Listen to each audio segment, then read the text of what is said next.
Hello everyone. Welcome for in today's lecture. So today we are going to discuss about the rest of the clauses in detail, and we will be looking into various council general guidelines. So let's quickly start. Okay. I hope you have read this topic before start of the lecture, the various clauses, so that it will be easy for you to understand. That's why I emphasize always, please read before start of the lecture, so that you can get a understanding when we are discussing over here. Okay, so till last lecture what we did, just a quick recap. Okay, of one to four clauses. So last lecture what we did is clause 1, CA in practice allows anyone to practice in his name unless such person is a CA in practice with his partnership, or you can say or employed by him. Okay, that was a clause 1. Then there was a clause 2, that CA in practice pays or agrees to pay any commission, brokerage, fees and profit, except to the some specified person. Now there are two kinds of specified one. One was with respect to the membership. One was with respect to the qualifications. Okay, so we clause 3 talks about if you accept or agrees to accept, unless and until that's you are doing with a person who are specified professional bodies or qualified person. If you agree to accept, no, it won't be allowed. Okay, clause 4, if you enter into a partnership with anyone other than the person specified over here, then you will be held guilty of professional misconduct. So this was still clause number 4 that we discussed yesterday. Now we will go to clause number 5. Okay, so what I'll suggest is, if you have any doubt at any point in time, let me know. I'll clear it immediately. Okay, yeah.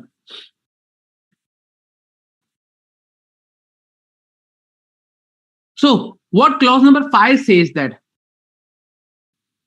Clause number 5 says that if a chartered accountant in practice secures, okay, if you go into the market and you try to secure your business from a person who is either not an employee or not a chartered accountant in practice, okay, or a partner means, or you can say, or through means which are not open to a chartered accountant, then you will be held guilty of professional misconduct. Now let's come to the point where we discuss the initial example of Mr. A and Mr. B. Remember, I discussed about they were soliciting the work. Like Mr. A was saying that, okay, Mr. B, you give me your customers, and they were trying to publish in the newspapers. Now in this case, if Mr. A tries to procure the work from Mr. B or through advertisement in the newspaper, at that point in time, clause 5 will trigger. Okay, because he is either not my employee, he is not my partner, or I am securing the work through means which is not open to me. Simple, pretty simple. So clause 5, if a chartered accountant in practice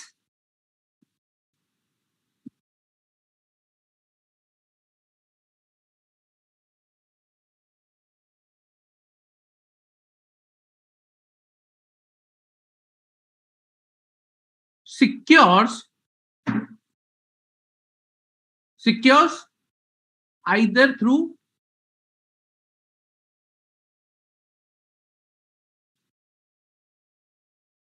either through the service of a person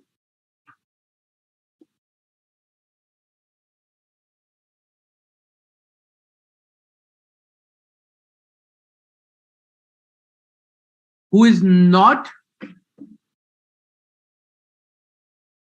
an employee. Okay, when I'm writing employee means my employee or employee of such chartered accountant. You can say that, okay, he's an employee of XYZ company, he still is an employee, and I'll say it is fine. No, employee of that particular person, or who is not his partner or by any means, by means which are not open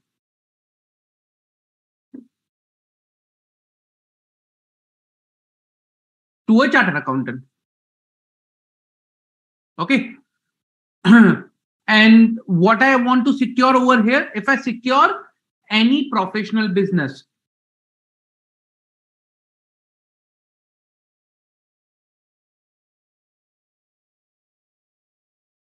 so if I secure any professional business either through a service of a person who is not an employee or not a partner or through any means which are not open, I will be held guilty of professional misconduct. So important point to note, not an employee, not his partner, and means which are not open. Okay.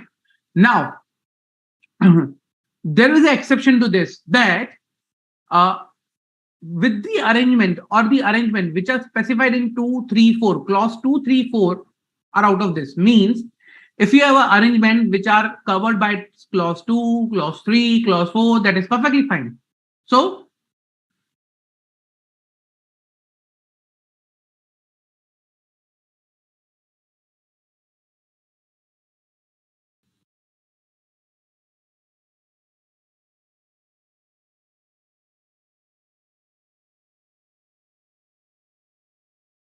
as per clause 2, 3, and 4, means with other professional bodies or person having such qualifications, if you make arrangement, if you are accepting or paying commission to them, if you are getting referral work from them, if you are in connection with them, perfectly fine, no issues. So exception that uh, people specified in 234, fine. Other than that, not okay. Clear? Now, the reason behind this particular thing is that we are not here to, solicit work, or, to get the work through means which are not open. We don't, this is not something ethical and not something, good for us as a professional.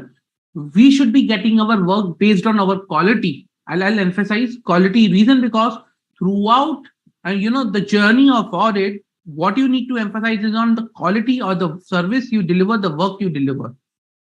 Okay. Now, whenever these partners or these employees are securing the work, let's say, for example, I'll give you one example. Mr. A, who is a senior partner, he reached out to Mr. B. He was an employee of Mr. A. For additional work, Mr. B went to the newspaper and started doing advertising. That is, he is a best uh, employee of best CA firm. Now, from here, he was getting business like professional work, which he passed on to Mr. A. Now, Mr. A can say that, okay, I have received everything from Mr. B. He's my employee. What is the problem in this? I'm fine. It is something that Mr. B is doing and he's in my employee. You should catch him, not me. So, what do you think? Is Mr. A correct in this case? Like he's getting from his employee, that is fine. That advertisement is done by Mr. B. There is nothing said about Mr. B. Employee can do whatever he wants.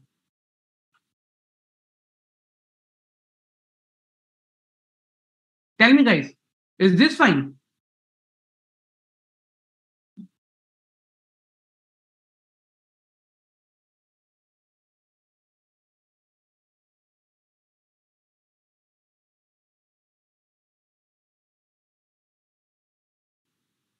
Come on, come on.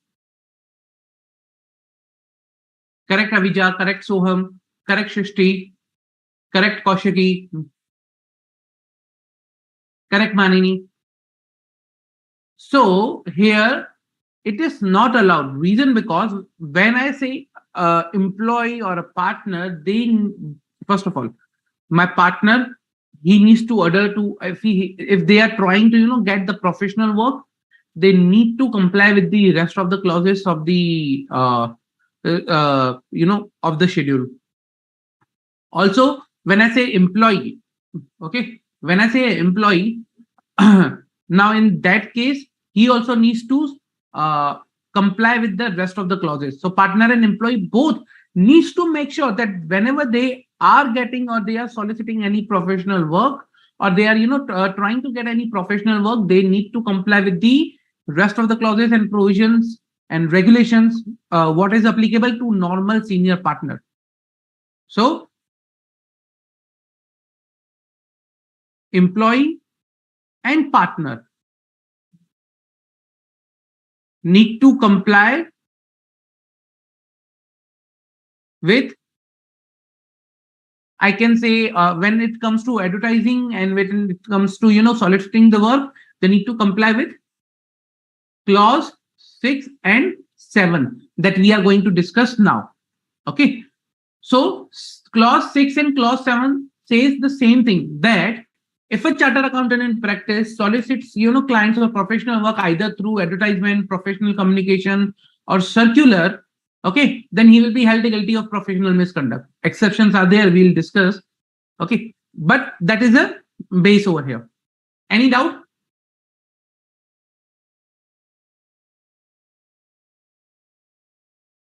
Correct, Rashmi. So we need to see both things, who is getting benefited and who is trying to get the work, but whether he's under the purview of these clauses or not. Okay, let me take you to the next clause, clause 6.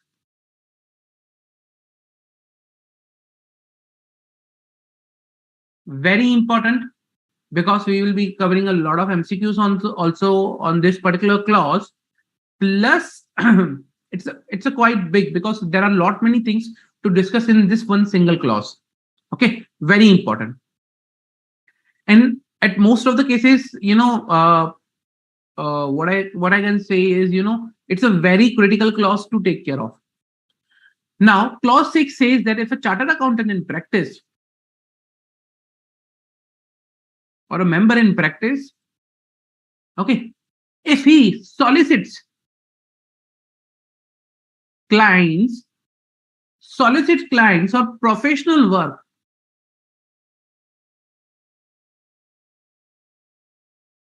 either directly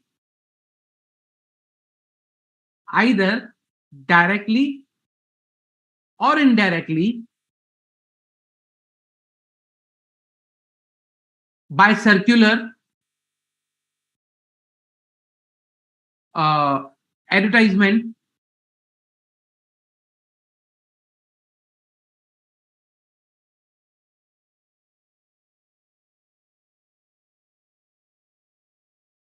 okay, by circular, advertisement, personal communication,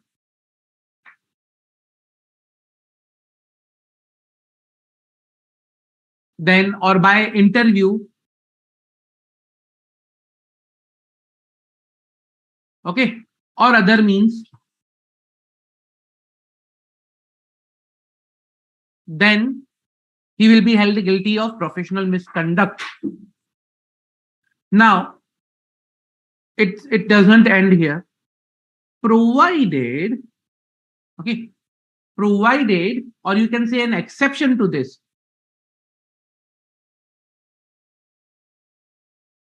okay, means if these are the conditions which are satisfied, then it is fine, otherwise not. Okay, which are the conditions? One, if I am a chartered accountant and I am securing a work through another chartered accountant, so a chartered accountant applying any chartered accountant requesting or applying or for inviting or securing professional work from another chartered accountant. So chartered accountant, you can say requesting professional work from another chartered accountant. Okay, in practice. The first one is also in practice.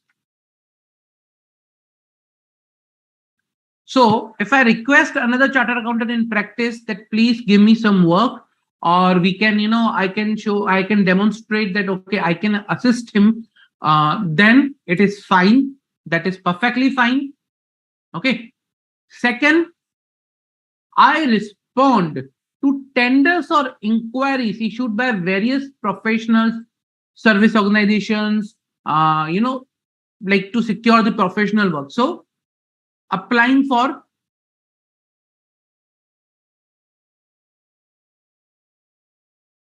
tenders or inquiries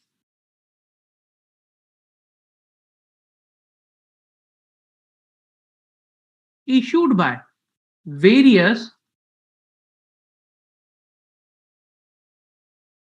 professional service uh, or services or organizations.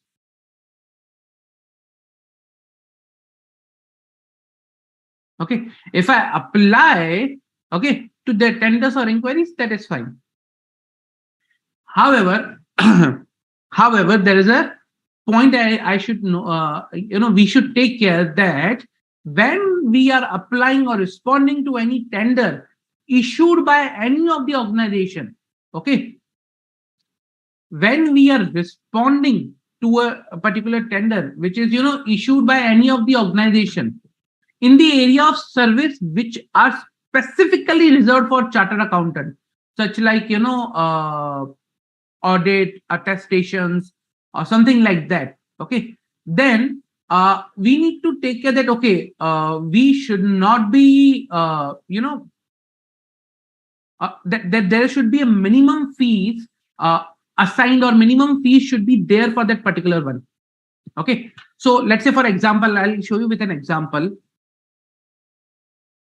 There is XYZ Limited, or you can say, yeah, XYZ Limited. They have a tender for audit, like they want to carry the statutory audit, and they have issued a tender that, okay, please apply. Now a chartered accountant in practice can only apply, okay, only apply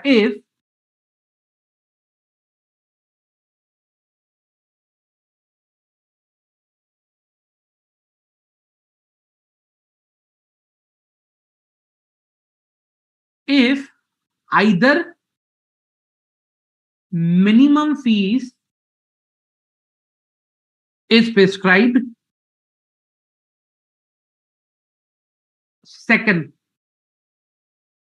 it is open for, okay, other professionals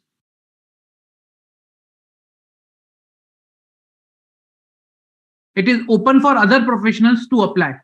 When I say other professionals, they are not chartered accountant, but other professionals other than chartered accountants. Now, how it can be, like, let's say, for example, when I say audit, how it can be, it is open for other professionals also and chartered accountant. I'll give you one example. Now, when I say XYZ Limited, XYZ Cooperative Society. Now, in cooperative society, an audit can be done by a government auditor also, or a person like who has appropriate qualifications. So there are provisions which allow other persons other than chartered accountant to carry on the society audit. Okay. Now, in that case, if for the audit, if the minimum fees is prescribed, or it is open to other professionals, then I can apply. It's or. Then only I can apply. Otherwise, I cannot apply. Now, this tender should be only for the service which are reserved exclusively for chartered accountants.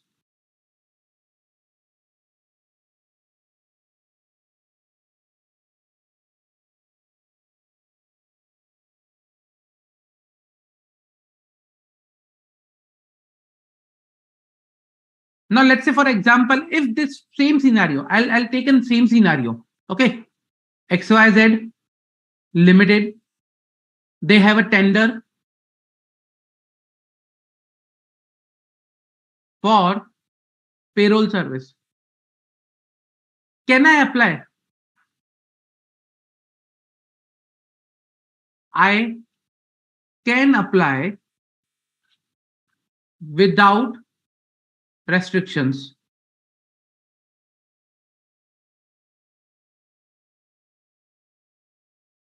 Okay. When I say without restrictions, in actual, there are restrictions, like if I'm, taking a service, payroll service, I need to make sure that's not an audit client, or, I am not in contravention of any of the provision of Companies Act, like, I'm not a statutory auditor of that particular company. So all those things will be there. But as per the, what you can say, regulations or Chartered Accountants Act, there is no restriction. Okay. So because this is service which is not exclusively reserved for a CA. So this is other service. It's fine. A tender which is exclusively reserved for chartered accountant. In that case, I need to make sure that there should be a minimum fees, that it is open for other professionals. Then only I can apply. Otherwise, I cannot apply. Now, this is with respect to tenders. Any doubt till now? Any doubt?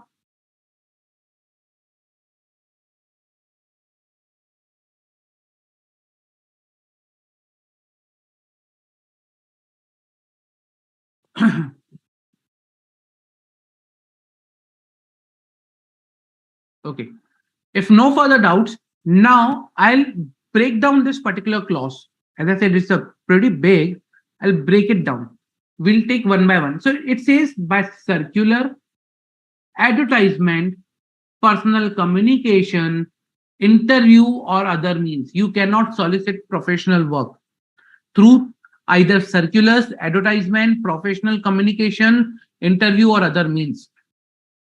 Now, we need to understand one by one what things are covered under these particular categories and what is not.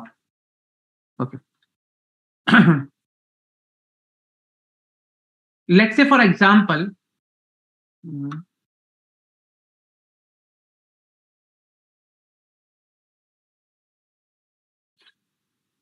okay, let's say, for example, I'll take an example of coaching. Now, when I talk about coaching, okay, let's say there's a chartered accountant in practice who is also into the coaching. Okay. Now, when I talk about coaching, he might be doing advertisement for his coaching classes, that he's a good coaching class, he has a good coaching class, or he's into this. In that case, what are the things, whether this clause will be applicable to him or not, we will see now.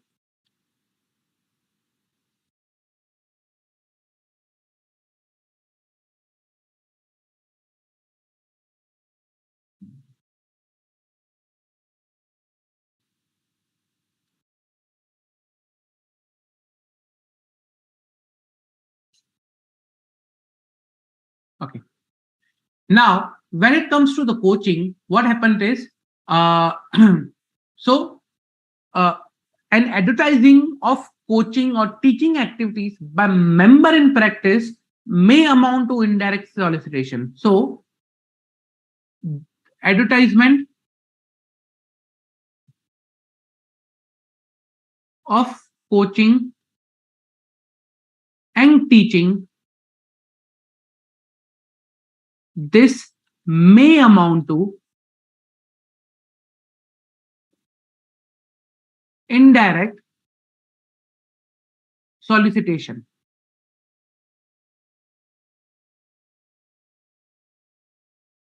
Okay. Or as well as solicitation by other means, and therefore can be, you know, violated to clause 6, or can be, you know, I can say can be fall under the category which is not allowed. Now, what they need to do is, when they are, you know, displaying or doing advertisement through hoarding, posters, banners, or through any other means, okay, they need to take care that, okay, how it is done, what is the content of that advertisement, okay, what things are mentioned, what they want to try to achieve by that advertisement. So those things are, you know, need to be taken care of. So so while doing those advertisement, while doing those things, it is need to be taken care of that, okay, what is the content of the advertisement, how you want to, you know, attract students, or you know, your public or your targeted audience. So all these things play a big picture in that, and that's why it is says that it can be, okay, indirect solicitation, and then therefore it is not allowed.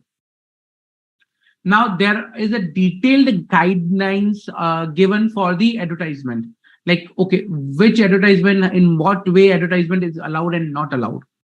Okay, and when you are doing advertisement, you know, what are the things that can be that are required to be taken care of, and we'll see in a while.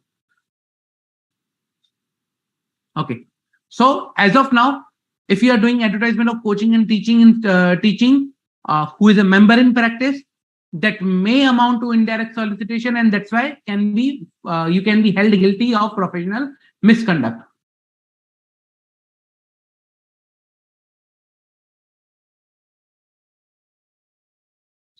Okay, so very good question. If it is exclusive for CA in practice, then how it can be open for other?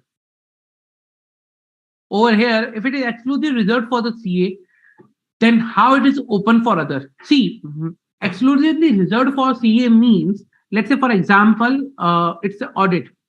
Okay, now in most of the cases, audit is reserved for CA only. When I talk about statutory audit, also, you know, in those cases that are reserved for chartered accountants. But in certain of the cases, it can be there that, you know, other professionals can apply subject to certain conditions. There can be a restriction, some criteria. In that case, this particular item will be applicable, that it is open for other professionals to apply.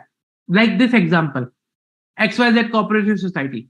Now, usually cooperative society audits are done by chartered accountant, but there are certain, you know, auditors who are qualified and prescribed by the government, state governments. You know, there is a different requirement for each of the state government in corporate. Accordingly, it may happen that, you know, some of the people who are not chartered accountant are eligible to apply for that particular audit. Clear? Any doubt?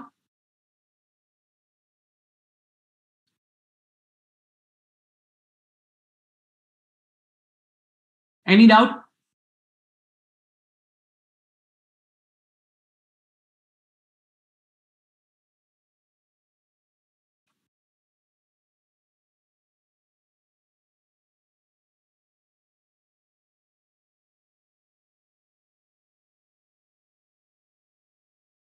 No? Okay. Now, let us see some form of advertisements which are, you know, or some form of solicitations of work which are generally prohibited. Number one,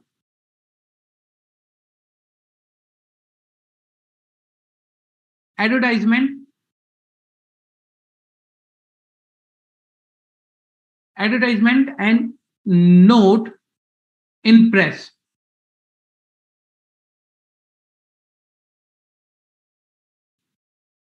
Advertisement and note in press, it is usually, you know, if it is in the nature that you are trying to solicit your work, trying to advertise in a manner that, you know, it appears that you are soliciting a work, okay, then it is not allowed. So advertising to solicit, not allowed, whether directly or indirectly. Now, if it is appearing or it is interpreted in such a way that it is appearing to be a soliciting, then also it is not allowed. Okay.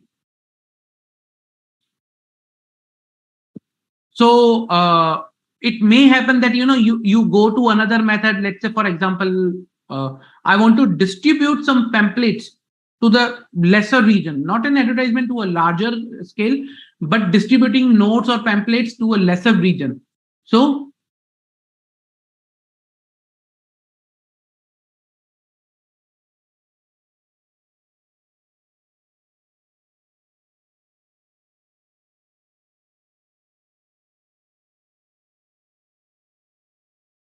if you want to distribute note to less audience, let's say in a particular area or in a particular vicinity, neighborhood, okay, or to a small potential clients, that is also not allowed. That will be also violative with respect to the clause 6. So distribution of note to a less audience, you cannot do that. Even when I say less audience, it's a small audience, so you cannot do that. Okay.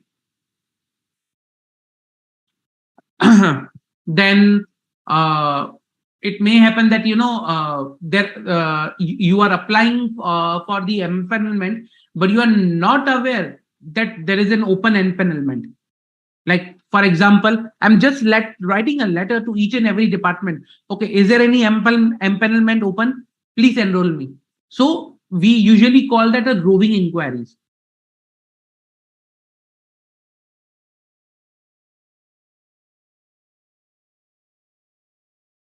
If it is a roving inquiry, again, not allowed. Not at all. Okay. Then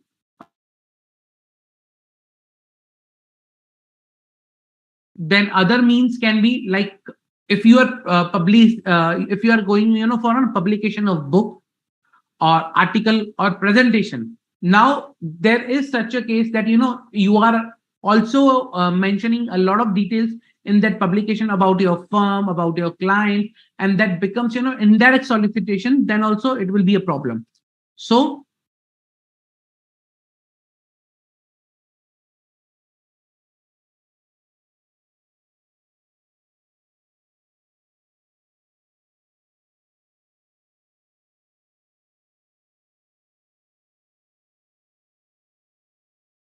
if it appears to be that that you are making your displaying your professional attainments,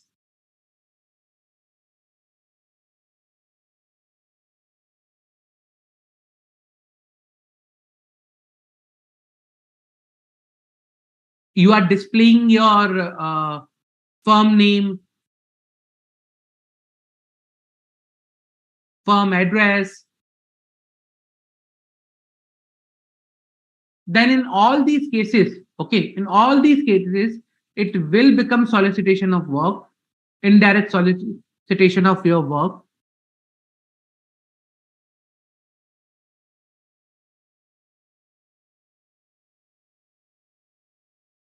And that will be not allowed, basically. Clear? Any doubt till now?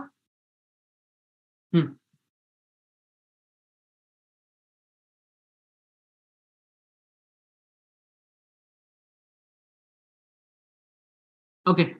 So there is a question. What is the difference between clause 5 and clause 6 advertisement? See, clause 5 says that if you solicit the work, okay, through other means, okay, other than your employee or your partner, then you will be held guilty of professional misconduct. Okay, it does not talk about advertisement, but it says that to any other, like you're trying to get or secure business through other person. It can be anyone. Let's say, for example, Mr. B. If I ask Mr. B that please provide me your customers, okay, and I will give you discount. So I'm trying to secure the work through a person who is not an employee or not a partner or by any means which is not open, then there is an issue. Clause 6 talks about advertisement. If I try to solicit client or professional work through advertisement, then it's an issue. So there is a thin line of difference between both of them. There is another question.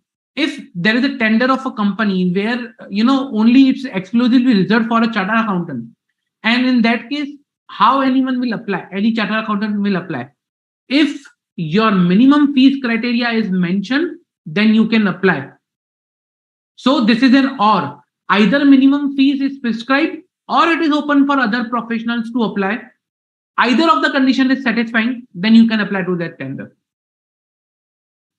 There is a question, what about visiting card by chartered accountants? I'll come to that question in a while.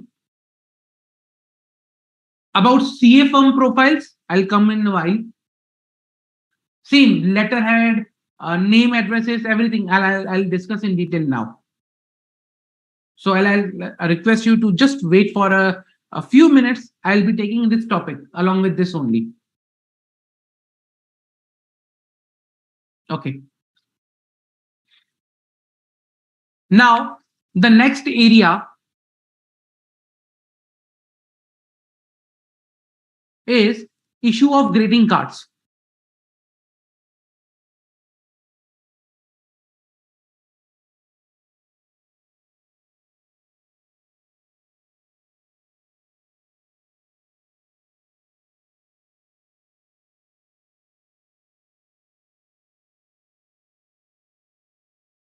So under the issue of greeting card, what is allowed and what is not? Okay. Now, with respect to issue of greeting card, so it was said that okay, issue of greeting cards was not allowed, or personal invitations by member indicating their professional designation, status, qualifications was not allowed. Okay, if you are mentioning details which may result into a solicitation or advertisement, that is not allowed. Okay, now let's say for example, details mentioning like professional designation, or you can say qualifications, then you can say professional attainments.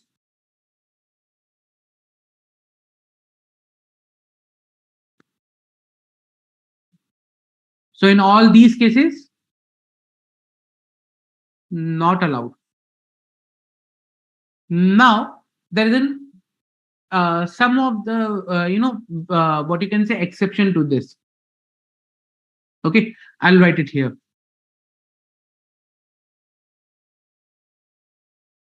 Now what is exception? Now if you mention your designation chartered accountant, okay, on your greeting card, which is a marriage or religious ceremony, or any invitation of opening of inauguration of an office of members, or change in office premises, or something like that, which is related to the professional and is only sent to clients, relatives, and friends of the particular member, then it is fine. So first condition, only use CA, nothing major. It is a religious,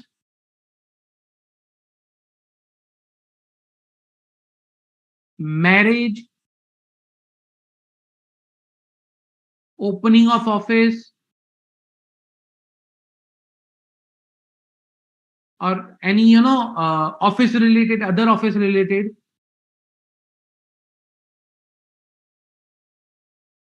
Okay, and then send to only clients, relatives, and friends, then it is fine, otherwise it is not. So that is an exception over here.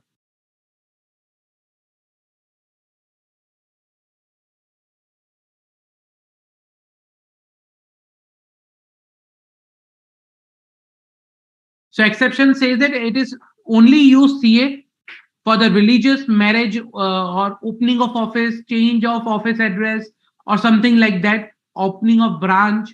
Okay. Then it is other office related. It's sent to only clients, relatives, friends.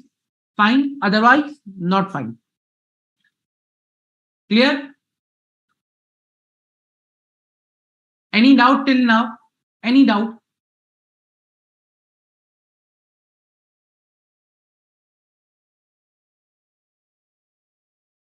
Any doubt till now?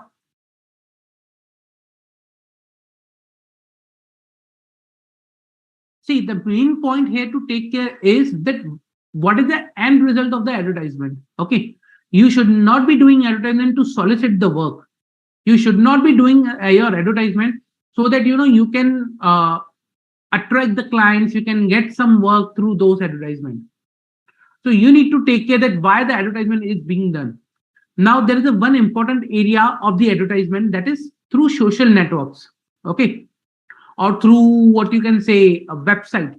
I will be covering that also, that there are detailed guidelines provided for the website, and how you can have your profile on the social network website. But then there again, the key point, whatever I will be discussing, the key point is why that is being done. Is it something to attract clients or attract professional work, solicit professional work?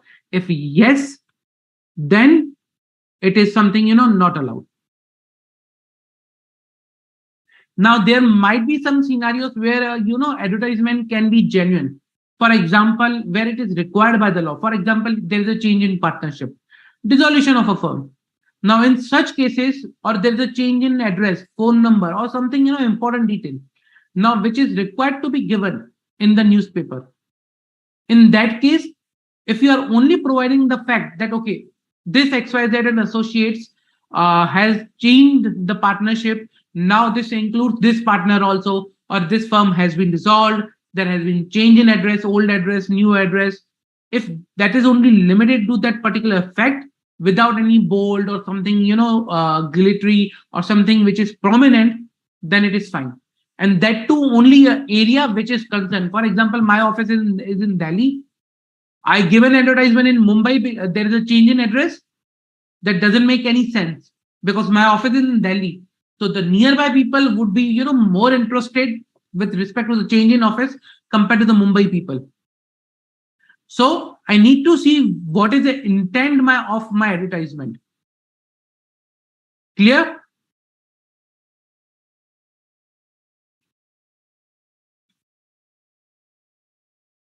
Okay. Now, another, as I said, area will be, like, like as you said, visiting cards and sharing profile with firm. Okay, so let me take up these examples also.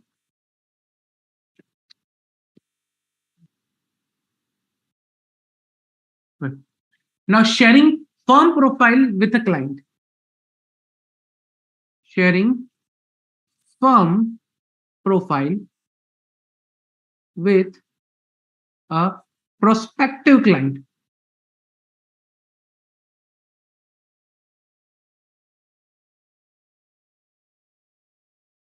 Now, if you share a firm profile with a prospective client for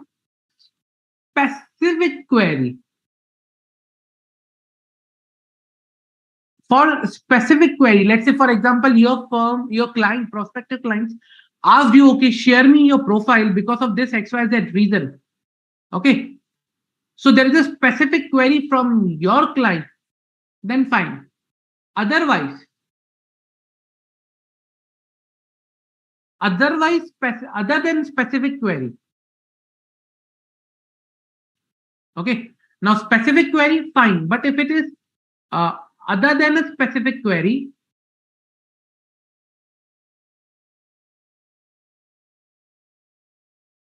then again,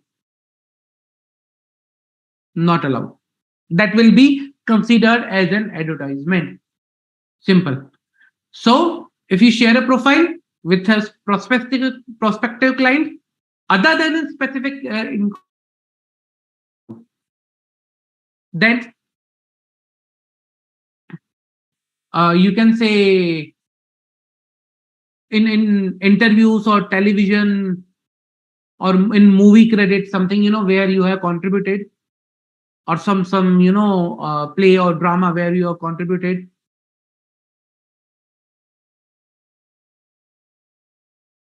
Now, usually, after the movie, there are credits given.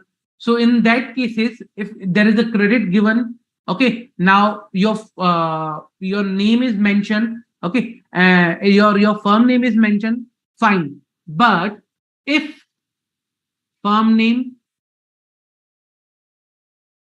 or your name is displayed in prominent way,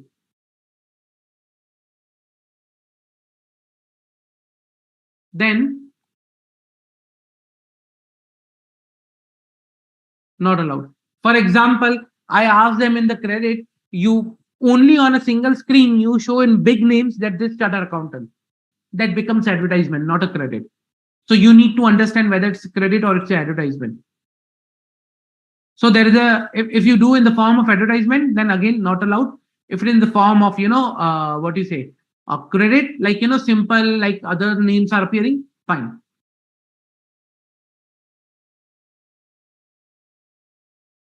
Okay.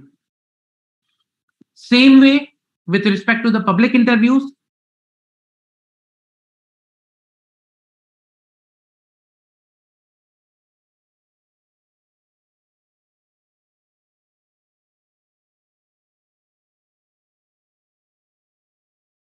In public interviews, you need to make sure that whenever you are giving a public interview, what things you are disclosing.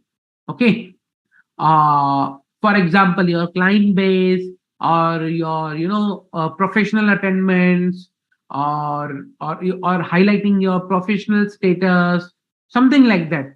If you are highlighting those things, then it is, it will result in publicity or advertisement, and then it will not be allowed. Okay. So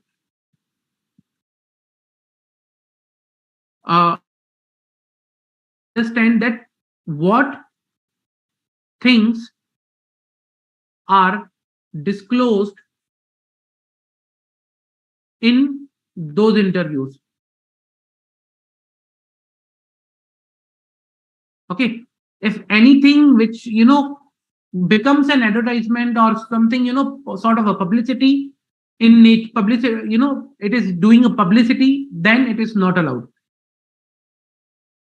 So anything of advertisement nature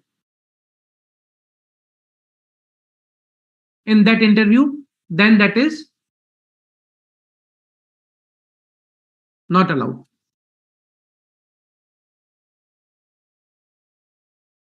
Visiting cards. Same concept will apply to visiting cards also. Okay. If in the visiting card, if you are disclosing your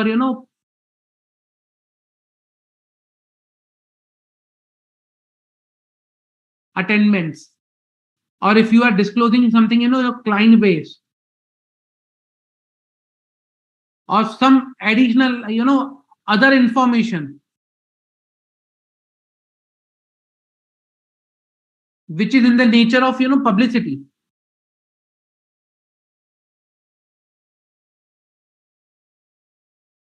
so that will be not allowed. Only pure visiting card, okay, just with your name, firm name, address, contact details, fine, not an issue. Over and above that, issue. Okay.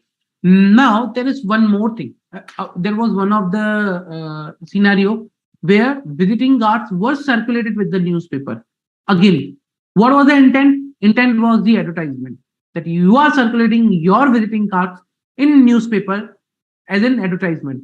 So you need to understand why the particular activity was done. Okay. What is the base behind that activity? If it is the basis of advertisement, then yes, it will not be allowed. It will be falling under this particular clause. Okay. Then comes to the next one, educational videos. On YouTube, a lot of people now putting up educational videos, okay, about this topic, about that topic. So what is the educational videos? Whether they will fall under this category?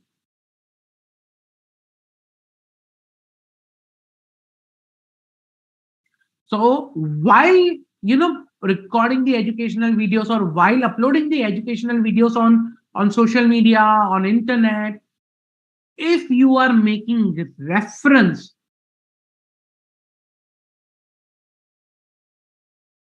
to your firm,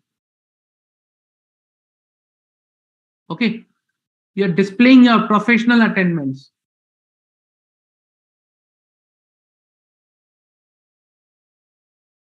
or or uh, you are displaying that you are partner of these big firms or something like that, okay, or if you are displaying any of the contact details of your firm,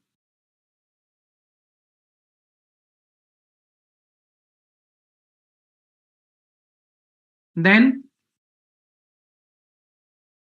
not allowed. Simple. If you are making reference to your firm, professional attainments, contact detail of your firm, so that people can reach out to you at later point in time for your service, no, not allowed. Clear?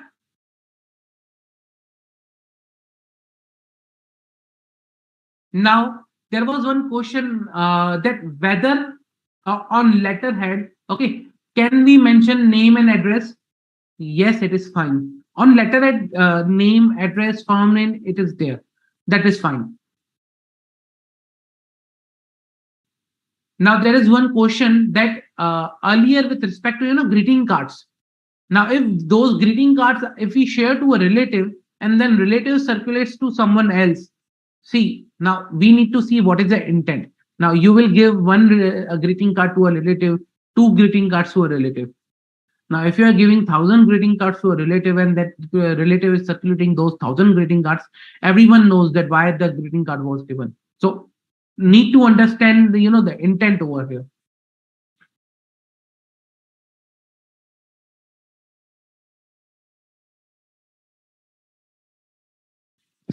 Very good question. Okay. So there is a question why we should not respond to advertisement or tenders for areas which are exclusively reserved for CA where there is no minimum fees.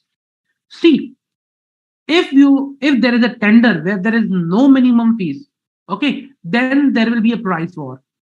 Like everyone will try to quote, lowest of lowest, and they will try to secure professional work.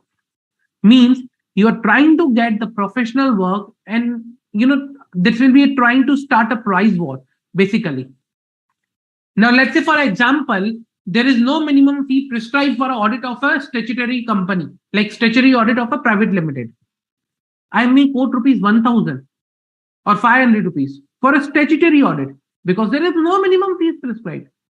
Now, is that logical? Means I'm trying to get the professional work not on the basis of my quality or my service, but basis on the competitive pricing. That is not correct.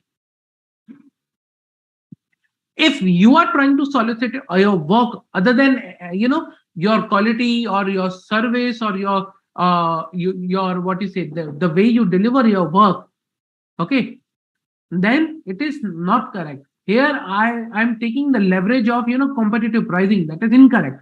No, not allowed. Empanelment from, as I said, if there is an open empanelment, that is fine, but if you are making roving inquiries for the empanelment, not allowed.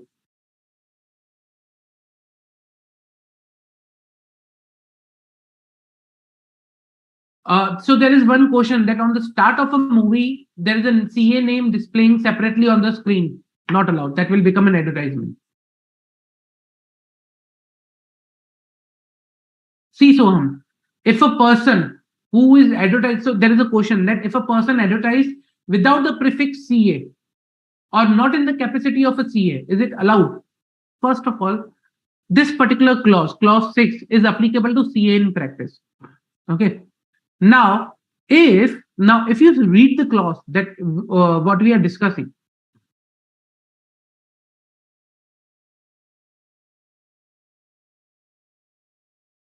solicit clients or professional. Now, if I'm not soliciting a client or a professional work, okay, not in the capacity of a CA, then, for example, if I'm a CA in practice, and if I am, I advertise not to solicit the client or professional work. It is an advertisement. Let's say, for example, I'm getting married. It's in the newspaper. I'm getting married. Harshit Tekwani or XYZ. Okay, or anything else. But nowhere it is mentioned that I'm a CA or I'm a chartered accountant or I have a CA firm like that. Then it is fine because you are not advertising to solicit a work. Now, someone might raise a question that, okay, I'm not soliciting my CA in practice business or my CA firm, but I'm soliciting another firm, that is management consultancy service or a private limited or a trust. Then there is a clause that will come into a play, that is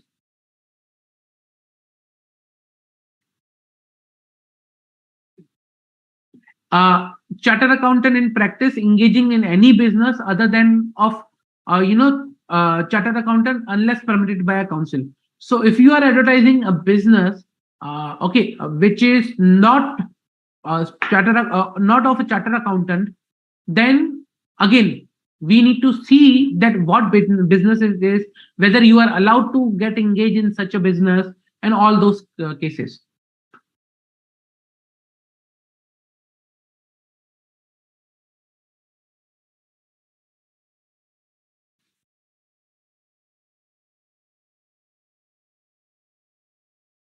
So there is another question, good question. What if CA in practice mentioned all India rank achievements in his book published? Is it allowed? Mentioning all India rank or educational attainments, is it allowed to mention such things? Now, see, again, what I'll say is that if there is another clause, that is clause 7, where we advertise our professional attainments or or through any other thing, then it is not allowed. But there is an exception in that particular thing, that okay, I may only mention my certain qualifications, or there are some exceptions, and this fall under that exception. But again, in that case, I need to take care that okay, while doing the advertisement, while mentioning those things, how it is being mentioned. Okay, so I need to take care all those things when I will be discussing the next clause also.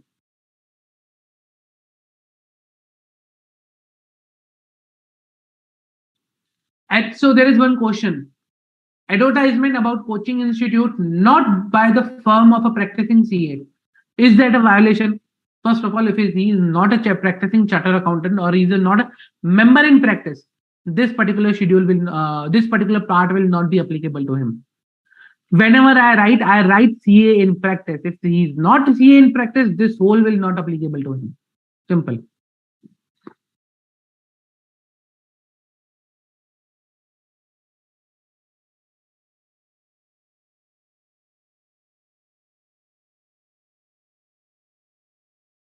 So, any other question, guys? Any other?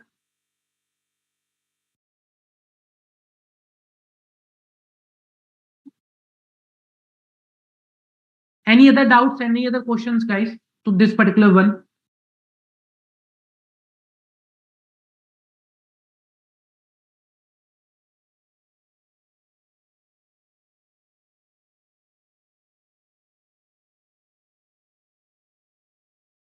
Let us take an MCQ.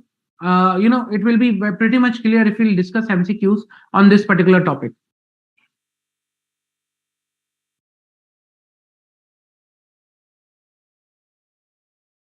I'll take up a specific example first with respect to the MCQ. Okay.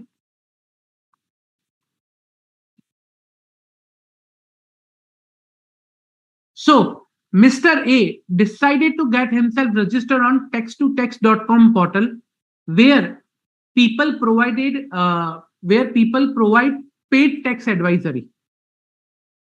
He prepared his profile on the portal with a leading with a heading that best tax audit and tax and audit CA firm in Mumbai. Also, he mentioned his head office address and his contact details. During the year, he provided advisory worth of 25 lakhs from that particular portal. Along with that, he provided advisory worth of 22 lakhs in offline mode to the clients who approached him via the website and the state portal. Okay. Now, you tell me whether he will be held guilty of professional misconduct.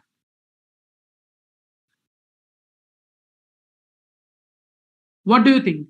Will he be held guilty of professional misconduct?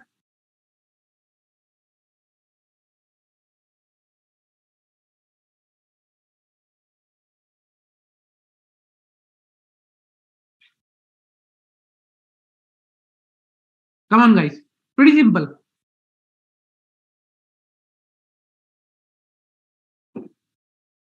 Will he be held guilty of professional misconduct?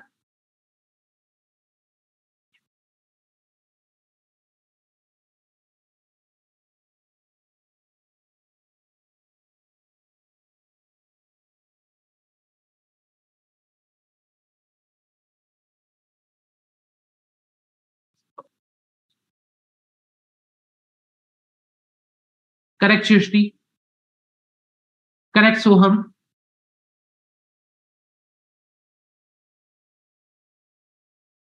Absolutely correct.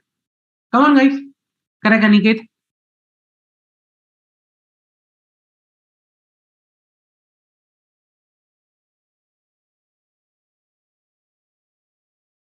Correct. Yeah. So, assuming he is into practice. So, he's a CA firm and he's into practice, like, the like this one, CA firm. He has mentioned that. So, assuming he's in practice.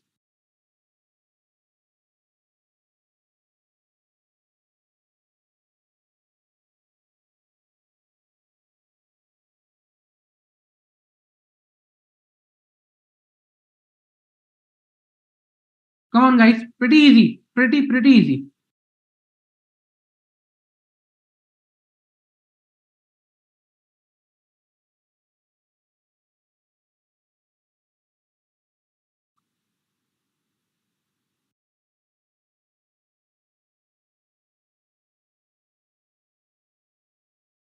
Okay, good. So, yes, he will be held guilty of professional misconduct for soliciting the clients through advertisement or through online portal. Now, there is one more thing I want to discuss over here is Council General Guidelines. Now, why Council General Guidelines I want to discuss? Reason because there is a specific scenario or specific case or description given for in the Council General Guidelines for this particular scenarios. Now, in Council General Guidelines, okay, for online third-party platforms.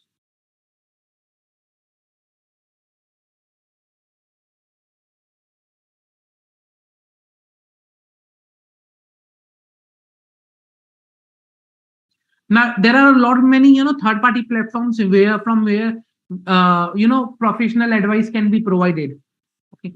Now a lot of platforms are there in the market where chartered accountants can enroll themselves to provide the advices. Okay, where they get enrolled as the advisors or something like that. Some arrangements are available. Now, if uh, advisory services, if through that website, okay, if the advisory services are provided, okay, like advisory or some consultancy, okay, and advisory service and consultancy service and your contact details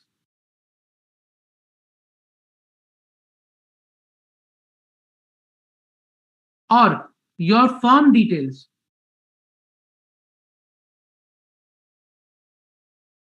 or your professional attainments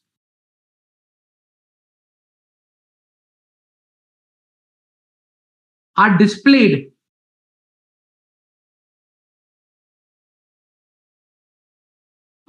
are displayed to each and every user, or are displayed in such a way that it is available to all, okay, then in such a case it is not allowed.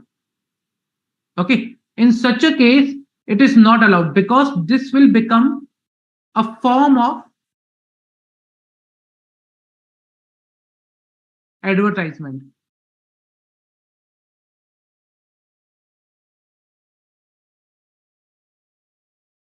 This will become a form of advertisement, and hence it will be not allowed.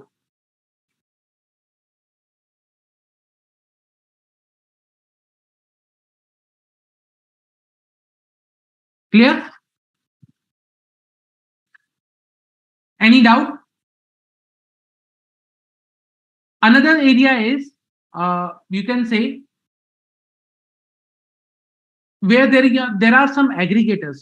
Remember, like what you can say, there are some aggregators on website, or portal, where they bring all the professional together. So if you want, to get a service, open the app, select the service, pay the amount, the guy will be available to you. So aggregators, just to bring all the professional at one place, application based or service providers, aggregators, something like that.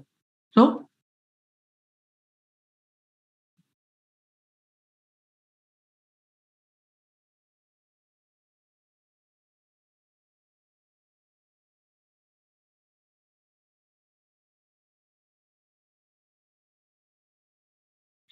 now, if you are getting listed on that aggregator, basically, okay, if you are getting listed on that aggregator, like for example, in the category of a charter accountant or CA firm or something like that, where other categories are also available, okay, then it is not allowed. So if other categories are also available on that application,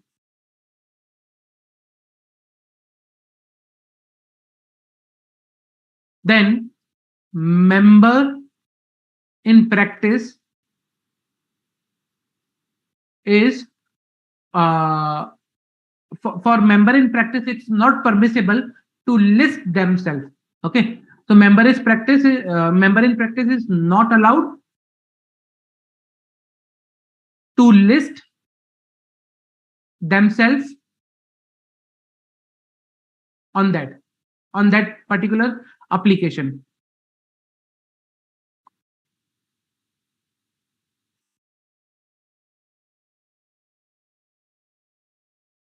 Okay, so you need to consider, okay, what it becomes. Is it becoming a form of advertisement or something like that? Then these will not be allowed. Now there are guidelines given for this website of a CA firm.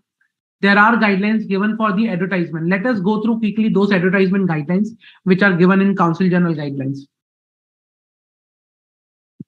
So this is part of your module only, that is available, in your module. Okay, in the appendix after chapter 18. So I'll recommend to go and read this particular Council General Guidelines with respect to the write-ups, advertisement that I'm going to discuss now. Now I'll be discussing some key points only. Okay. So first, this is Council General Guidelines 2008.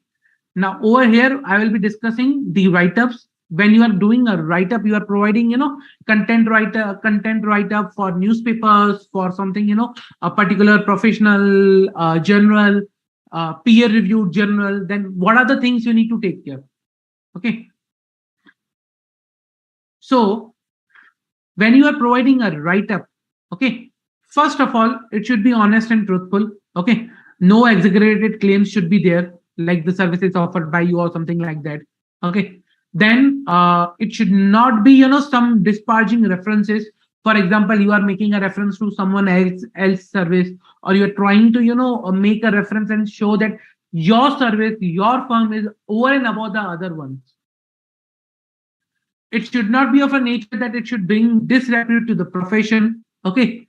It should not contain testimonials or endorsement from your other members or your clients or something like that, or the fees you charge. Okay. It should not contain information about achievements or award. Okay. That you have achieved, or you have, you were awarded, other than the state or central body awards.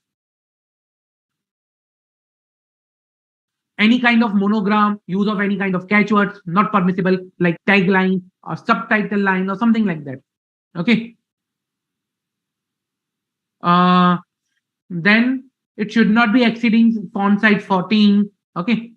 It should not be violation of any of the provisions of Chartered Accountants Act, Chartered Accountants Regulation, Code of Ethics, or any guidelines issued by council. Okay. Now, when you are doing advertisement through write-up, now this write-up is, in only recognized journals. We will see that, like institute journals or something like that, there are recognized one. So if you are doing advertisement in through write-up in those recognized journals, then what things you can mention? Like for members, you can mention member details, membership with institute, date becoming a ACA, FCA, date from which COP hold, recognized qualifications, basic contact details, CA logo, passport size photo, details of employees, name of employees, if something, critical is there, you service you provide, position has as a managing director. For firms, same way, firms detail like name of firms, FRN, year of establishment. Okay. So all these details, firm CA logo, contact details, all the details are fine, but no claim about, you are the best or something in the form of advertisement. Okay. Now, with respect to the websites, if you have a website, a CA has a website, then what? What are things you need to take care while creating a website? Okay. First of all, the actual format of the website, actually, there is no standard format given, prescribed. Okay. But there are certain things that the website should run on pull model, not a push model. Now, what is the difference between pull and push? Push model means, remember, in a lot of, you guys might be facing issues in your mail. Like a lot of, advertisement mails are coming to you, advertisement notifications are coming to you. Okay, subscribe for the notification or something like that. Without what you say, without your subscribing, at times you get notification. That is a push model, that the website is pushing something without your need to you. That is a push model. Pull model is something that when you go to the website, you ask the details, then only you get the details. That is a pull model, basically. Okay. So based on a specific pull request, that's a pull model. Okay. Then again, pull model through emails also. Okay. Then you should not issue any circular or any advertisement or any such material on your website. Okay. Which is to solicit the people to visit the website. For example, ad runs, social media ads, digital advertisements, digital marketing. No, you should not be doing that. Okay. What details you can mention on your website about yourself or your firm? So your firm name, year of establishment, member names and addresses. Okay. Partners qualification, like year of qualification, other qualification, details of employees, job vacancies, number of article assistants. Then, nature of assignment handled. On specific pull request, again, name of client and fees charged cannot be given. Remember that. I cannot disclose my client name. I cannot disclose the fee I charged. Okay. Passport size photo, fine. Member articles, personal information, bulletins, fine, but should not be in the form of advertisement. Chat rooms should be there, but uh, you know, uh, it should be, what do you say? Confidentiality protocol should be there. Plus, it should be, facilities. It should not, promote what you can say, like sort of advertisement or sort of things which are not allowed for a chartered accountant. Okay, you can provide link to the social networking site. Okay, but should not be such nature of advertising or soliciting people. Then you can other things like code of ethics and everything. It should be mentioned on your website. Like you can give the link to that, or you need to maintain such that it should not be in advertising form. Okay, no advertisement or banner, nature of any banner allowed. You can provide links to the ICI, regional council, or other government department website. That is fine. Okay. Then the name of website should not be such a name that that it is appearing as soliciting in nature. So website address should be near to your trade name. For example, I cannot write bestca.com or best ca in Mumbai.com or something like that. Okay. So superca.com. It should not be like that. It should be near to your trade name. Okay. So, and one more thing is the details which you mention on the website should not be should not have a variance compared to the records of ICI records. For example, as per ICI record, you are a sole proprietor. You are mentioning I have a 10 partners. Not allowed. So it should be similar what ICI records are. I covered the online third-party platform thing. Okay. Yeah. Publication of name in firm of or firm name of chartered accountant in telephone or other directories. Okay. Now, if you want to get your name published in a telephone directory, then what is the thing? Like, your name should not appear in any other category except chartered accountants. Your name should be in the town or vicinity where the directly is being published.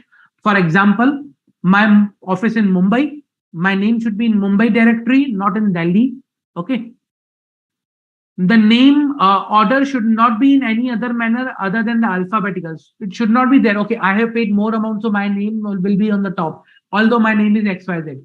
It should be in alphabetical order. Prominent manner of giving impression, like mine is bold, red, big fonts, others are normal, not allowed.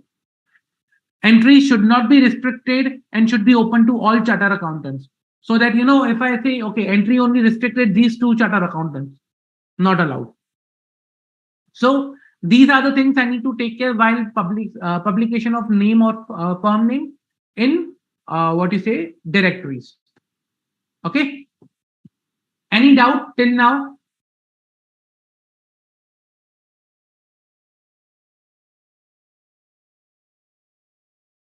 See, you can provide your service through website that is there. So let me go back over here. Members can provide online advice to their client who specifically request for advice, whether free or of charge or on payment. So the question was, if the CA firm is providing service through its own website, whether they will be held guilty of professional misconduct? Answer is no, if there is a specific request from them. For example, if the client is not requesting your service, still he is getting pop-up, get free service online, get free service online. Not allowed.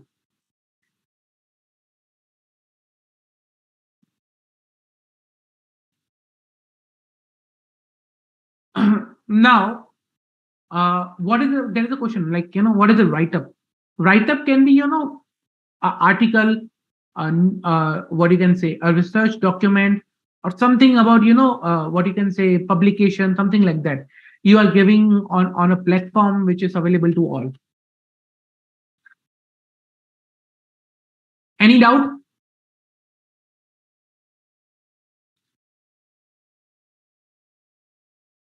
Okay, very good question. Very good. Who will check all these professional misconduct of CA in practice? Any person, specified person, or committee?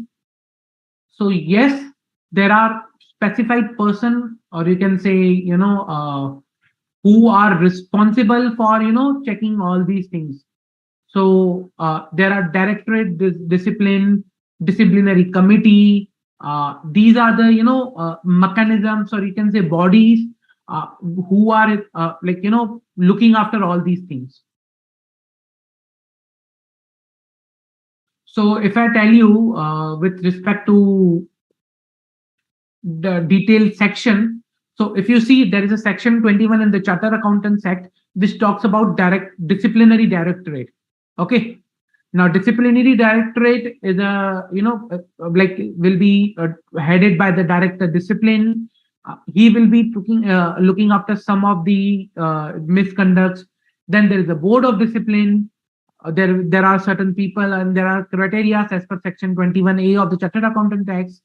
There is a disciplinary committee as per section 21B. Okay. There are some certain powers, authorities given to those direct disciplinary committee, board of discipline, or director discipline, like, civil court, to adjudicate a matter of such nature. There are appellate authorities. There are certain things, a structure is already devised. You need to see section 21 and 22, and, other, like 22A, 22B, 22C, where all these details are there. And I'll be covering up also all these details.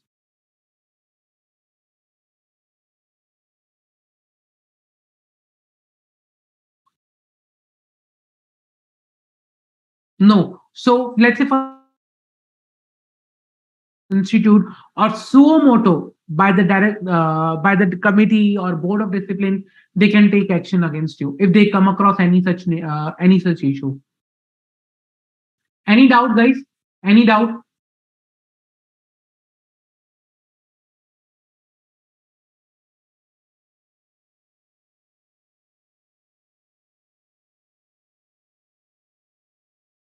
Let us see a few questions with respect to this. Okay. So I'll go to the, suggest May 2021 question, May 2022 question on the same line. Mr. Sirish, a charter accountant in practice, delivered a speech in the national conference organized by the Ministry of Information Technology. While delivering the speech, he told the audience that he is a cybersecurity expert and his firm provides services of cloud accounting, IT governance, risk compliance, and information security at reasonable rates. He also requested the audience to approach his firm for of charter accountants for these services. Audience, he also distributed his business cards, telephone numbers of his firm to those in audience. Comment in the line of professional ethics. We like whether he is guilty of professional misconduct or not. So you tell me, guys, whether he is guilty of professional misconduct.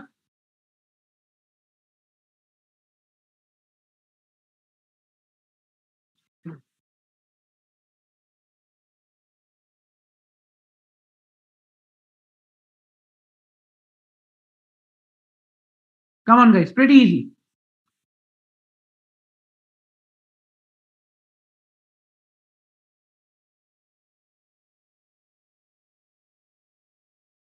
Pretty easy, guys.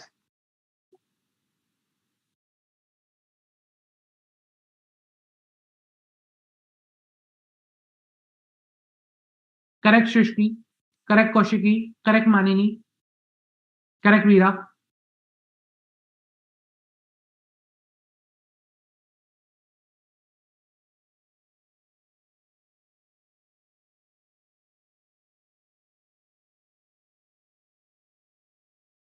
So Yes, yes. I'll take up. There are two parts to this question. Okay. So one part is which deals with the clause 6. So clause 6 says that if a chartered accountant in practice shall be deemed to be guilty of misconduct if he solicits clients of professional work either directly or indirectly through circular, advertisement, personal communication, or interview by or any by other means. Okay. And there is a clause 7 also which comes into the picture. Okay, now clause 7, I'll be taking out after this clause, but just to give you is that it prohibits advertisement of professional attainments. Okay. And it also prohibits or restrains a member to use any designation. Now, in the current case, he has used the designation that is a cybersecurity expert. Okay. Plus, he has, done advertisement that he provides these kind of services at reasonable rate. So he requested audience to approach his firm of chartered accountants for these services, and he distributed his business cards also. Now, using designation of cybersecurity expert, okay, is neither a degree recognized from university or central government recognized degree. So he is guilty under clause 7 that I will be discussing after this particular clause. Okay. Uh, he has distributed the cards, he has provided the details of his firm, that he will be providing service at reasonable rate. As a result, distribution of cards to the audience is also a misconduct under clause 6. Also, providing a reference that he provides these services at reasonable rates is also a misconduct under clause 6. Okay, so he will be held guilty of professional misconduct. Clear? So this was the question asked in May 2022 exam for 4 marks. Now, one of the important thing with respect to the answering a question, we are not here only just to, see what is the answer, but how to answer is also very important thing. How you need to answer a question in exam. So first of all, when there is a question, understand under which, what is the base under which you need to answer it.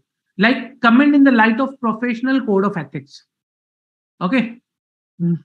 Now, second thing is, after reading the question, first of all, try to provide the provision or the base regulation or something like that, which is on the basis of which your answer will be based. So, for example, here first, clause 6 is mentioned. Here, clause 7 is mentioned. Okay. Now, 6 and 7 are explained in detail. On the basis of both, on the basis of these both clauses, conclusion is given. So, correlation of the clause and the case,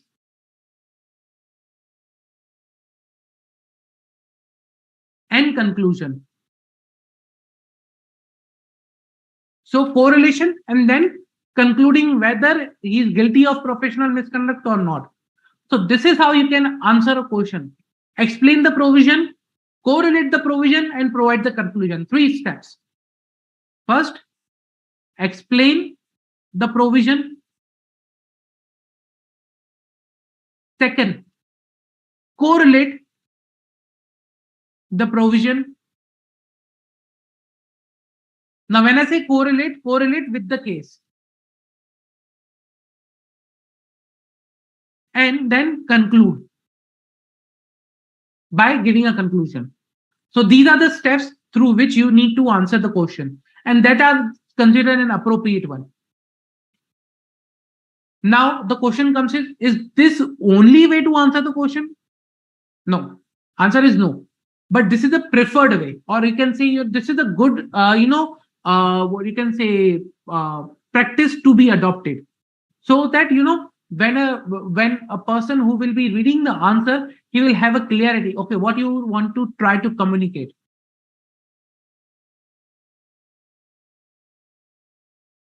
Now there is a question that do we need to write same wordings of the clauses, or we can write in our own word?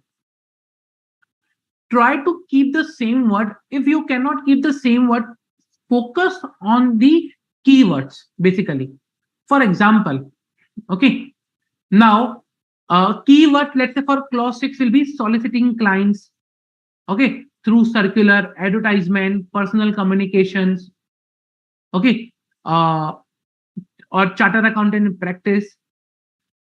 If I write a clause that a chartered accountant will be held guilty of other misconduct if he try to get some business through advertisement or through communication, through interview, or something like that, it dilutes its impact, because first I use a chartered accountant instead of chartered accountant in practice.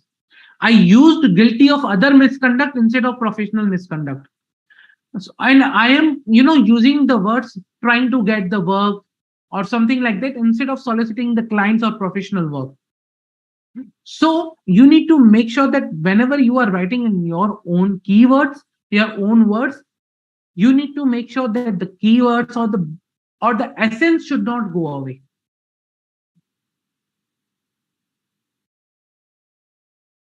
Clear?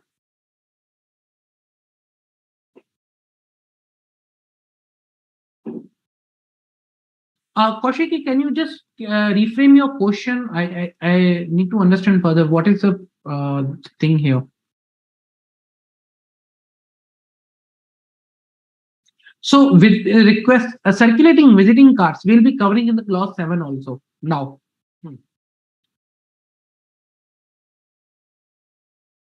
Any doubt, guys? Any doubt?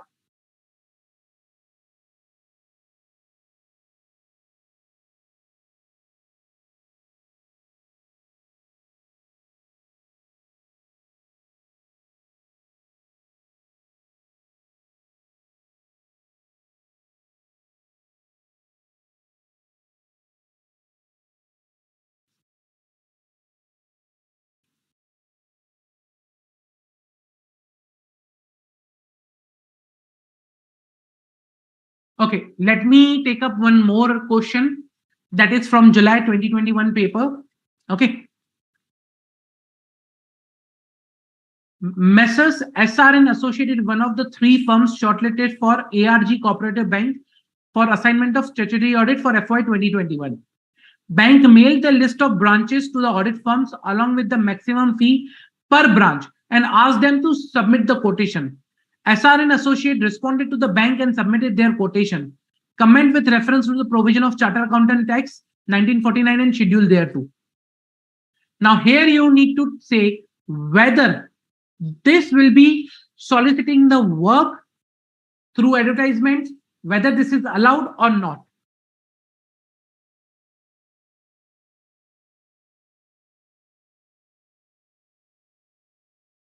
So question is, SRN Associated, one of the three firms shortlisted by ARG. Okay. Bank mailed the list of branches to the audit firm along with the maximum fee per branch and asked them to submit the quotation. SRN Associate responded to the bank and submit their quotation. Now, what is the issue over here? And if there is an issue, okay, if there is an issue, first of all,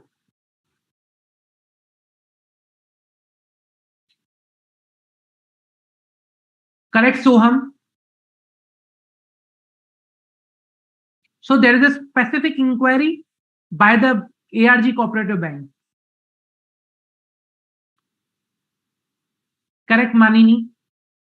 And you need to tell the reason why also.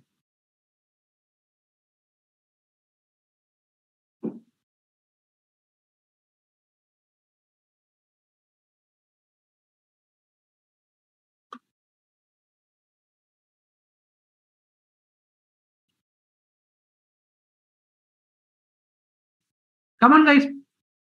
Now it's time to apply the concept that we have just understood. Correct, Manini? So two things. Usually we do not focus while reading the question But the key point is lying here: maximum fee per branch. Now, when I remember when we discuss about the clause 6, we discuss about replying to the tenders or inquiries. Okay. Now, for the tenders or inquiries, there were two conditions. If that is only available, like it's an area specifically reserved for the CA, it should have a minimum fees or open to other professionals. However, instead of minimum fees, they have provided the maximum fees. Hence, I should not be responding to this particular, inquiry. Reason because I can only respond to an inquiry or a tender where there has been prescribed minimum fees. Let us see the answer. As per clause 6 of part 1, schedule 1 to the Chartered Accountants Act, a chartered accountant in practice will be deemed guilty of professional misconduct if he solicits clients or professional work either directly to indirectly through circular, advertisement, provided nothing contained here shall be construed as preventing or prohibiting if a member from responding to tenders or inquiries issued by various users or professional service or organizations from time to time and securing professional work as a consequence. Okay. However, as per the guidelines issued by the Council of Institute of Chartered Accountants of India, a member of institute in practice shall not respond to any tender issued by any organization or user or professional services in areas which are exclusively reserved for chartered accountants, such as audit or attestation service. However, such restrictions shall not be applicable where minimum fees of the assignment is prescribed in the tender document or where the areas are open to other professionals along with chartered accountant. Hence, in the given case, ARG Cooperative Bank mailed the list of branches along with the maximum fee per branch, in response to which ARN Associate responded their quotation. Keeping in the view facts, clause 6 and the guidelines issued by council, it can be concluded that SRN Associate is guilty of professional misconduct because they responded to an inquiry or tender where there is no minimum fees, although it is requested by client. Clear?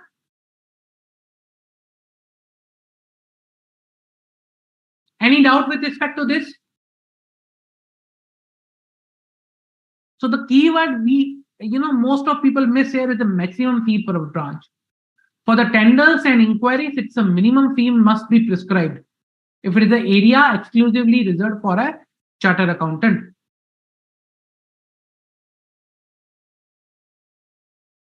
Okay. If no further queries, what we can do is let's take a quick 10-minute break. We'll gather back after 10 minutes and we'll continue with the clause 7. Okay.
Hello, everyone.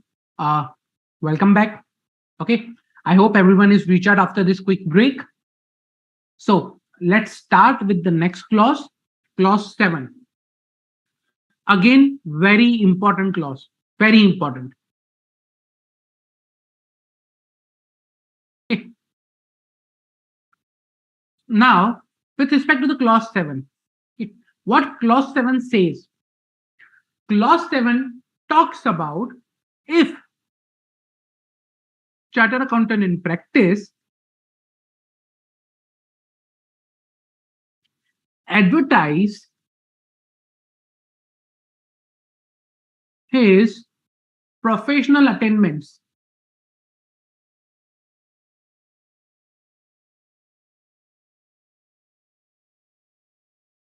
okay, or services, or uses any designation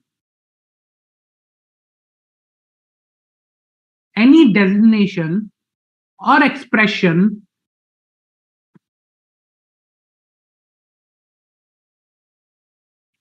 other than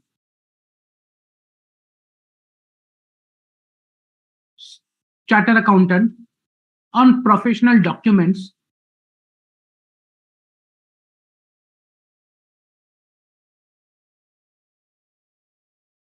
okay, visiting cards,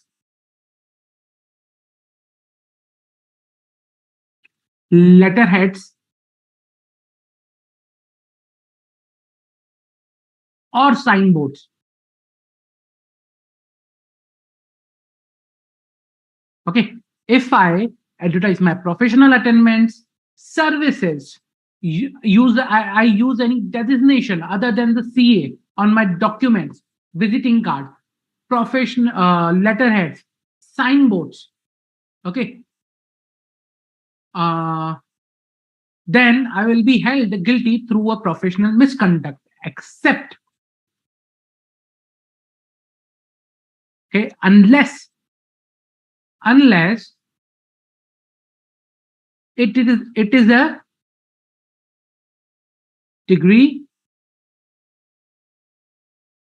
okay, of a university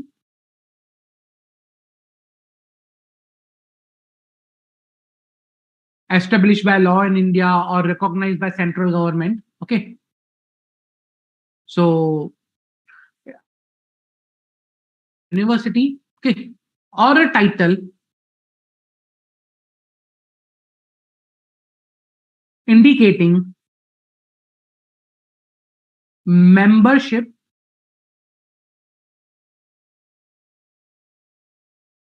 membership of the Institute of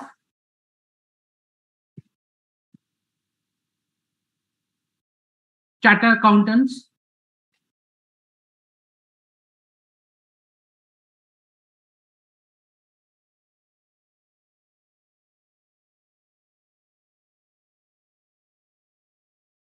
okay, or of any other institute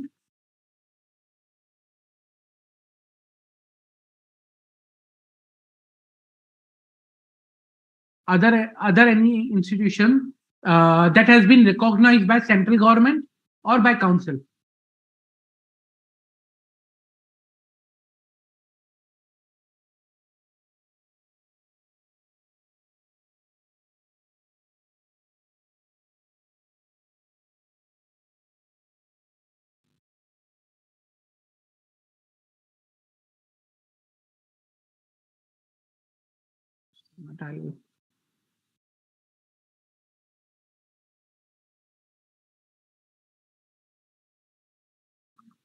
So if I advertise my professional attainments or services, or I use any designation or expression other than the CA on professional documents, visiting cards, letterheads, then I will be held guilty of professional misconduct other than it's a degree of university or a title indicating membership of Institute of Chartered Accountants or of any other institute that has been recognized by central government or council.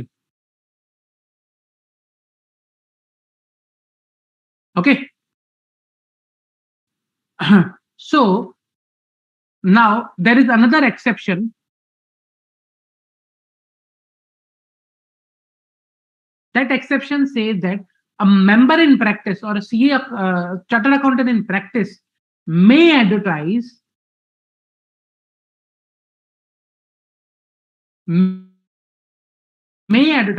through a write-up setting out the services, okay, the services provided by him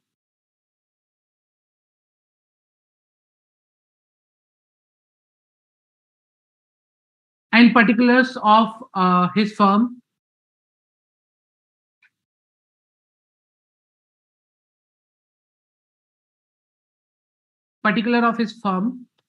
subject to the guidelines issued by council. Now, subject to the guidelines issued by council. Okay. Now, now, when I say subject to the guidelines issued by a council, which guidelines we are talking about? Okay.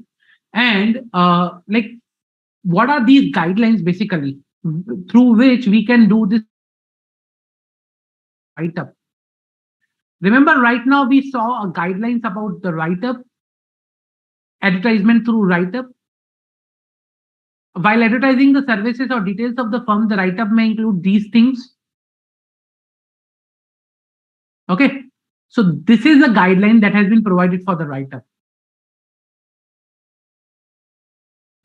that we discussed, that what should be the case in case of, what should be the actually, things that we can mention in a write-up. Okay. Now, basically, the clause says that we cannot advertise our professional attainments, services using, or we cannot use any other designations. Like in previous example, we saw cyber security. That was a designation which was not recognized or was not a degree of a university. Okay. Or it was not a title indicating membership of chartered accountants. So that was not part of any of such things, and hence that was not a valid designation to use along with a chartered accountant. Okay.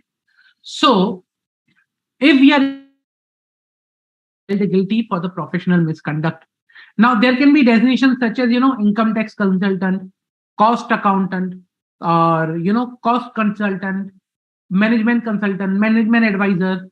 So these are not recognized designations and a degree from university. We cannot use such designations along with a chartered accountant. Okay. Now, again, there was a designation with respect to the corporate lawyer. Can we use that designation of corporate lawyer? Answer is no. Again, corporate lawyer is not again university degree or what you can say, a title or indicating membership. So that corporate lawyer along with chartered accountant in practice, we are not entitled to use. Also, there are some other designations like member of parliament, municipal councillor, something like that. They are position. They are not a degree, or they are not recognizing or depicting any membership. They are position. So again, we are not entitled or allowed to use such designations. Okay.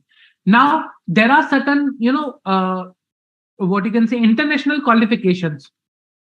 You might be wondering, like CPA or CA from England and Wales, ICAW. So can we use can we mention such qualifications on our visiting cards, or can we mention membership of such institutes? So yes, we are allowed to mention because these are recognized by the council. So Institute of Chartered Accountants in England and Wales, Institute of Certified Public Accountants, Ireland, or South African Institute of Chartered Accountants. These are certain examples which are recognized by the council, and we can mention their membership in our visiting cards. Clear?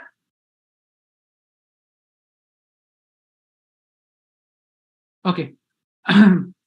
Now, can we use other designations like advocate along with chartered accountant?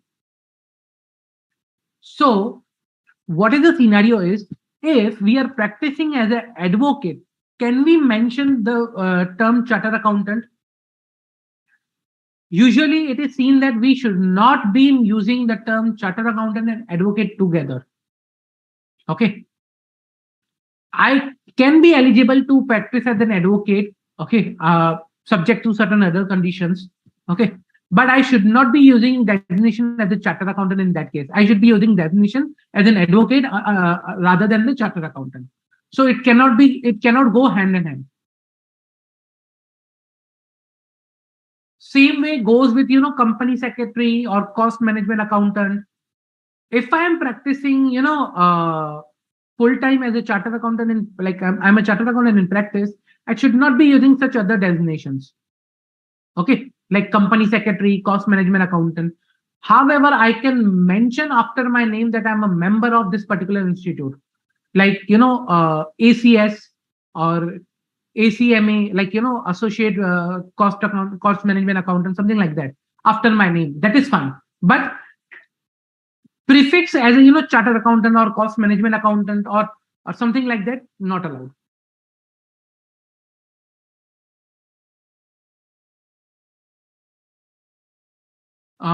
Then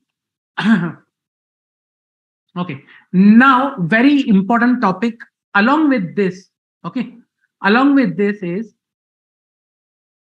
exam related or personal attainments. Okay, it was seen, we most of people who obtain rank, they advertise in exam newspapers that their AIR and their, what marks they have achieved, success in examinations, maybe chartered accountant or any other examination. Okay, so publicity, or not publicity, but I can say notice or mention in newspaper for examination success.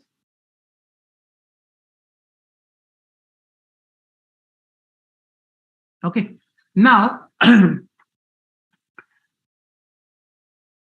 I allowed to mention my success in an examination in newspaper? Answer is yes. Okay, yes, it is fine, or it is allowed to, okay, like whatever rank I have achieved or whatever success I have achieved in an examination of an individual candidate, fine, provided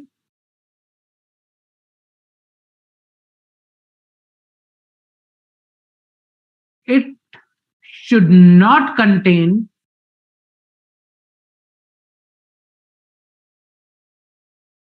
any material of publicity nature, okay, which is doing publicity, like any material of publicity in, or you can say advertisement in nature.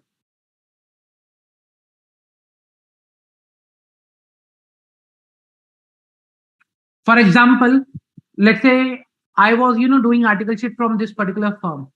Now, everywhere it is mentioned that, I achieved AIR this particular.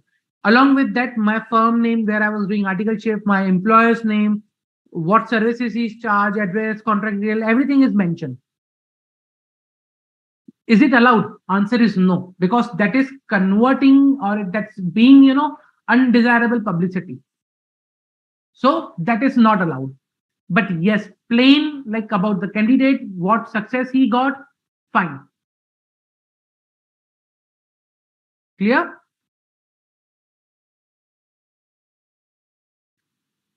Okay, now another topic comes is reports and certificates.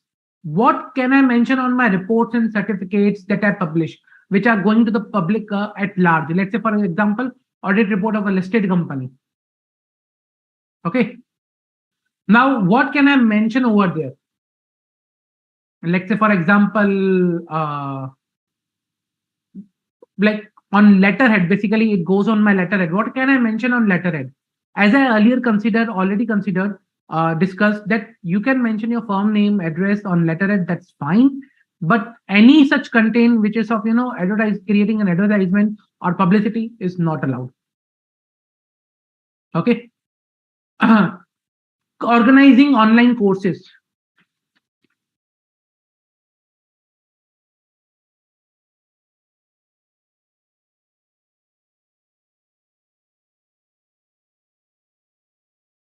So a lot of member in practice might be organizing online training, online courses, seminars. What is allowed in that particular seminar or whatnot? Okay, a chartered accountant practice who is holding training courses or seminars for his staff or may invite other chartered accountant or clients to attend the same. However, uh, any material or any you can say distribution in such organization, in such courses, seminars, or kind of documents, booklets, should not be given where my firm name, my name is mentioned. Basically, so for example, presentation fine, but it should not be with my firm name, my address, or such things which should convert into publicity or advertisement. So seminars fine, seminars can be conducted subject to or provided any material or document, okay, should not contain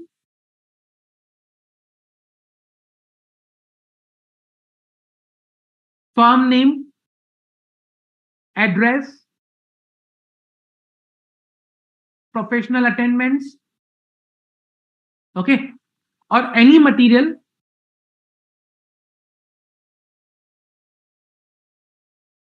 which is creating publicity.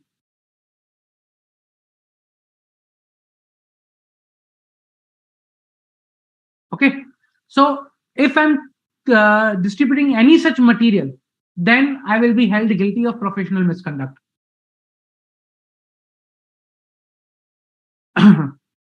Another area in this is use of logo.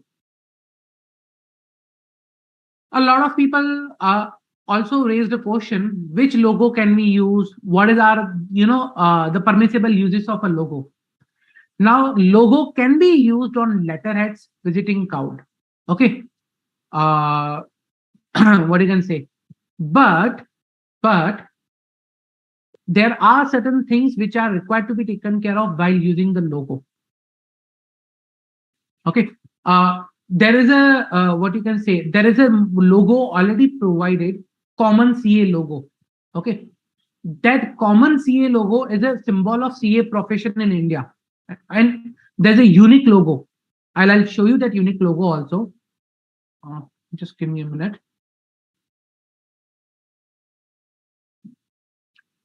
Now that unique logo, we cannot alter that unique logo in any of the way. We cannot change the color. We cannot change, the what you can say, like fonts or something like that. That is not allowed.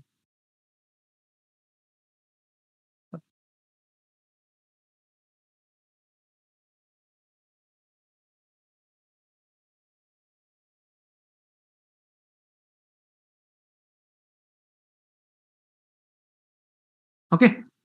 Now these are the above one is the unique logo, common logo. Now you cannot change the color. You cannot, change the backgrounds. Cannot, like alter in any way. Okay. Cannot do tilt, zoom, or rotation, any sort of changes with the logo, it should be the same which is there. I cannot change the logo. I need to use this logo only.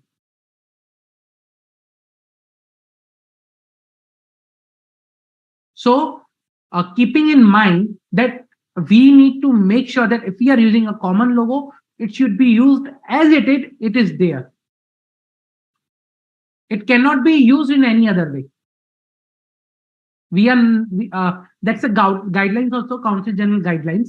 That is chapter 16.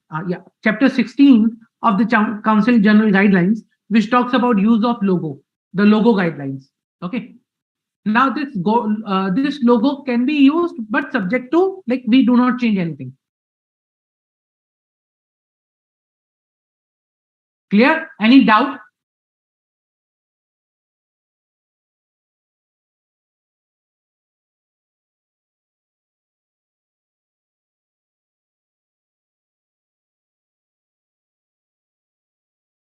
Okay. And using of our own logo, any other logo. So using of logo or monogram, any kind form of design, color or anything, on display material, advertisement material, letterheads, signboards, printing of in a member's firm name, or member's name in such a way that it appears the logo is prohibited. So you can use common logo, but any other logo other than this common logo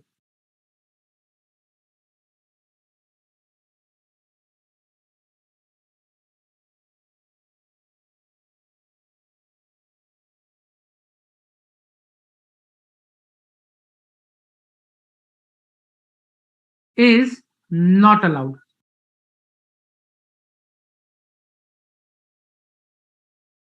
So I cannot use any other logo other than the common CA logo.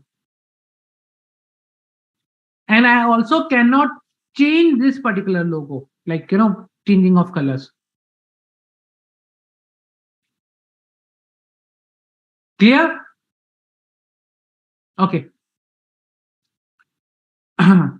Now, I'll take up some MCQs with respect to this clause so that we can have a further understanding or clear understanding.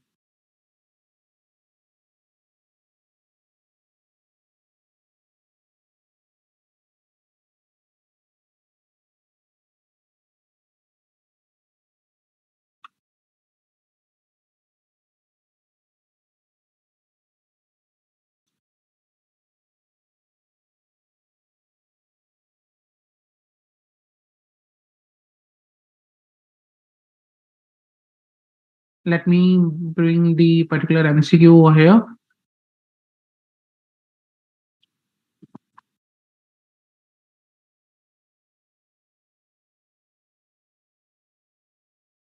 Okay.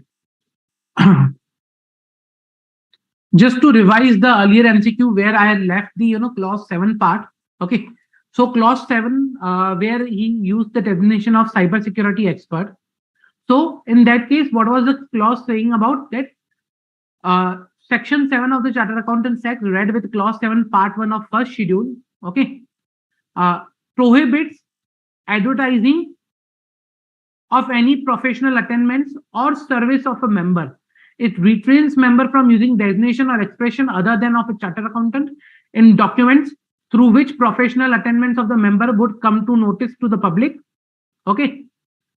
Any designation other than the expression of chartered accountant in practice or professional documents, visiting cards, amounts to misconduct unless it be a degree or of a university or a title indicating membership of any professional body recognized by central government or the council. So if that is the case, then he will be held guilty of professional misconduct. And the same was there, that the designation cybersecurity expert was not a recognized, was neither a degree or university established by law or recognized by central government, nor it is recognized by professional membership by central government or council. Hence, it was concluded as a professional misconduct. Clear?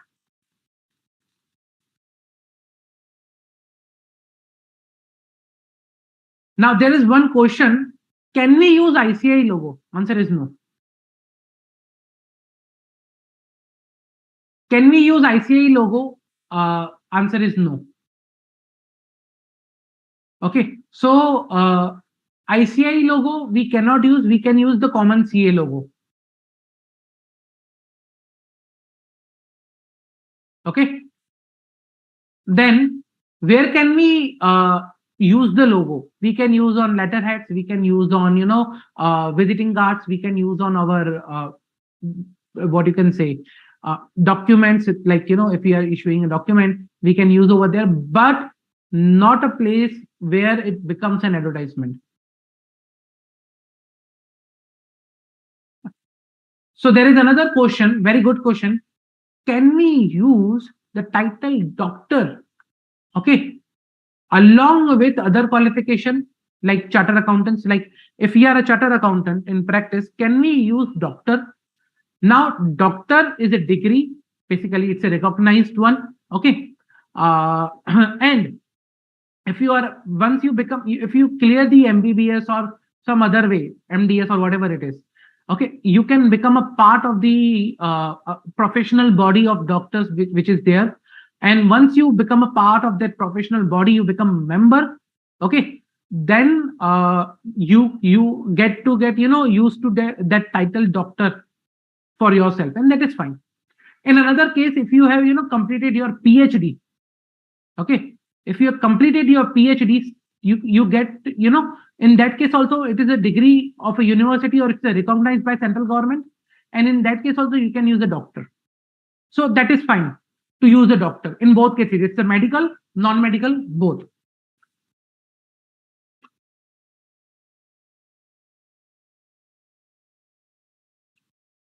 Clear?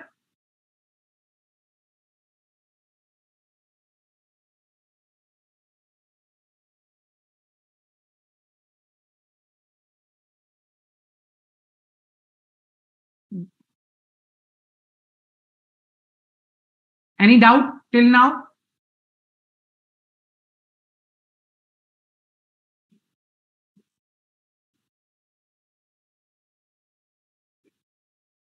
Any doubts till now?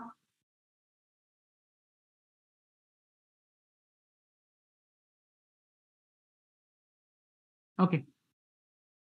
If no further doubts, then let me take to the next clause. Okay. Now, this was with respect to clause 6 and 7 were respect to the advertisement. Now, I'll come to the clause 8. Pretty easy.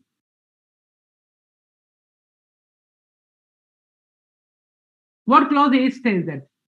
Clause 8 says that if a chartered accountant in practice accepts position of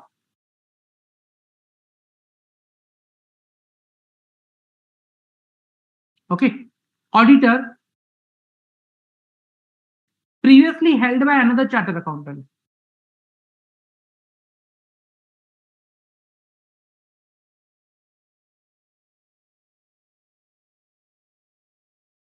Okay. Or a certified auditor previously held by another chartered accountant or certified auditor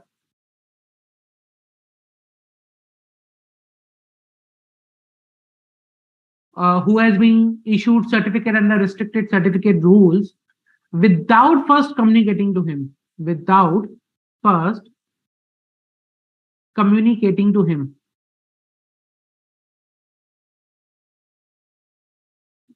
So if you accept the position of an auditor previously held by another CEO or certified auditor without first communicating to him, then you will be held guilty of professional misconduct. Okay. Now, very important thing. Very important is that when you are accepting a position of that auditor, you need to contact to the previous chartered accountant or auditor or certified auditor in the current case. And what happens is that a lot of time, the communication, now this particular term, without first communicating to him. Now the question arises, how to communicate? Okay. What are the ways to communicate that particular chartered accountant or certified auditor? That's a very big question. Okay. Now, in that case, there has been, guidelines provided by the council how to communicate. So, what should be the method of communication over here? So, to demonstrate that there was a communication, you need to have a positive evidence of the delivery.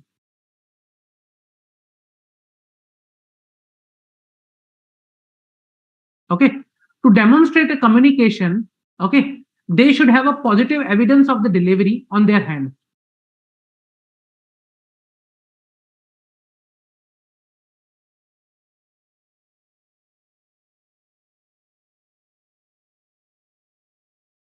Now, what is positive evidence of the delivery? How we can have such positive evidence of such delivery? So, for example, if you can, if you share your communication through register acknowledgement due post,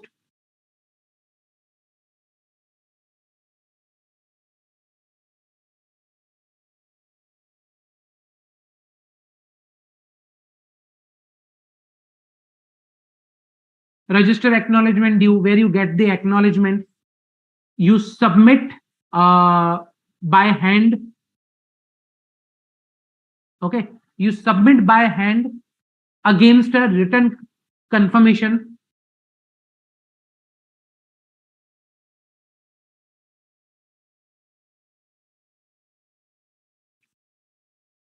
Written confirmation or acknowledgement, or or you get an acknowledgement of the communication from retiring auditor, or from retiring auditor through his email address, or his address was last known to you. So, acknowledgement of communication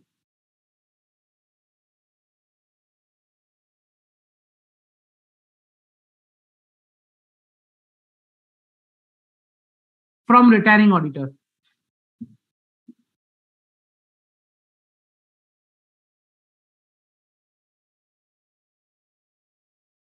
Now, that communication should be either from his known or registered mail ID or his registered last official addresses, email address. Now, it can happen that, okay, for example, I sent a letter or communication to XYZ and associate. I get a reply from xyz@gmail.com, but their last register ID was different than xyz@gmail.com. Okay, so I should be getting communication from retiring auditor from their register email address. So, from retiring auditor through registered email address.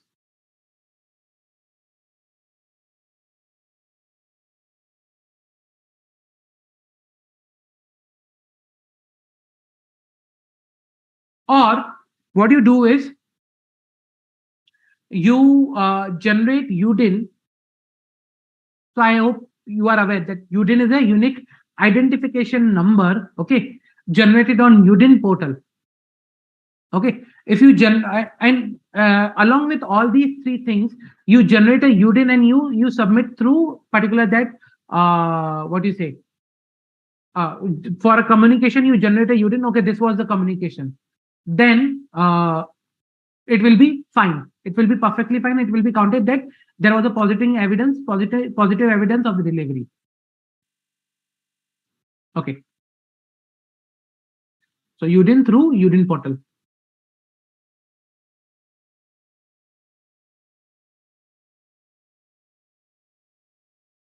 Now, there can be cases like it can be like, premises found locked, or there was no firm on the register address. So, what to do in those cases? Now, if the premises was found locked or the firm was not found at the given register address, then it will be considered that, okay, the communication was done. Okay. And we will try, if you are sent through physical address, try to send through email. But if still you don't receive any reply, or you get that the mail ID doesn't exist or something like that, the details are not correct, in that case it will be deemed as that has been delivered. So if you have tried to deliver it, okay, but the premises was not found, was found locked, or the firm was not found at the registered address, then it is, it is your responsibility to identify another means of delivering. But if you have tried all means of delivering, then it will be considered the deemed to be delivered.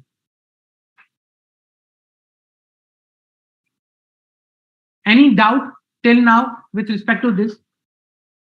Now, this was just the mode of communication we are talking about in in clause 8.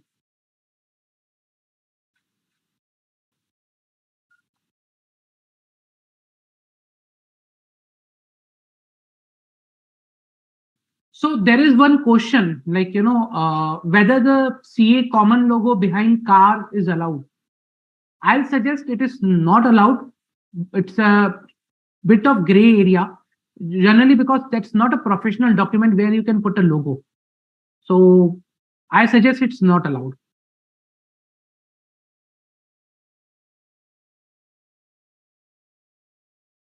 So there is another question. Should this communication be in writing? Yes, it has to be in writing.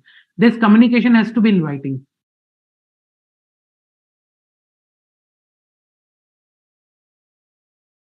There are questions with respect to the UDIN portal and how to generate UDIN for this for communication. So there are separate guidelines issued by institute on how to generate, UDIN for communication. So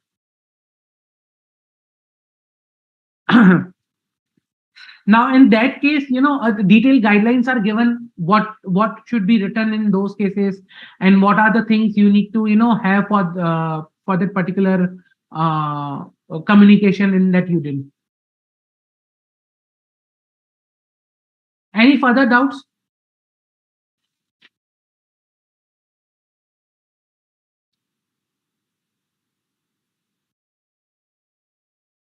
Any further doubts?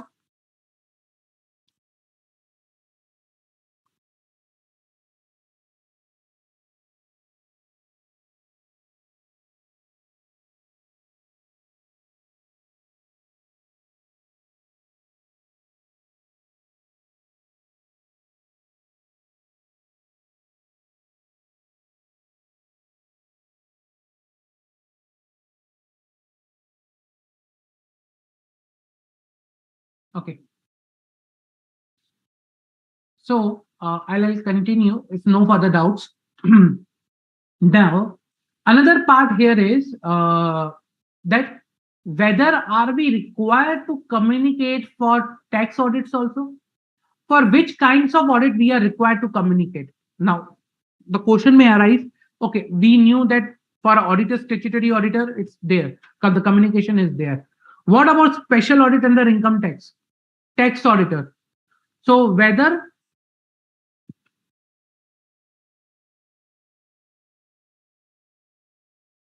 tax audit is covered.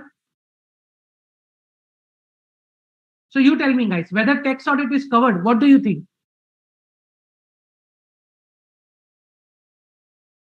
Do you think tax audit is covered or not?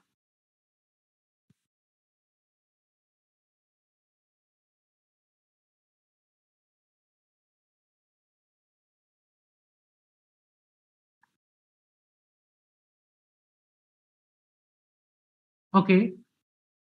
So I received the answer from Kaushiki. Come on, guys, whether tax audit is covered. I received another answer from Manini. Okay.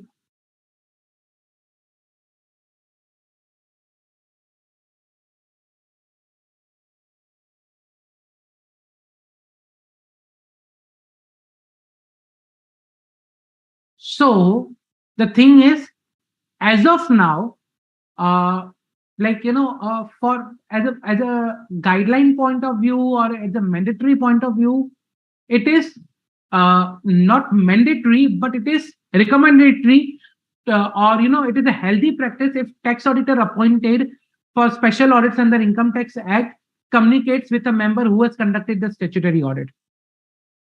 So for tax audit, for special tax audit, recommended to communicate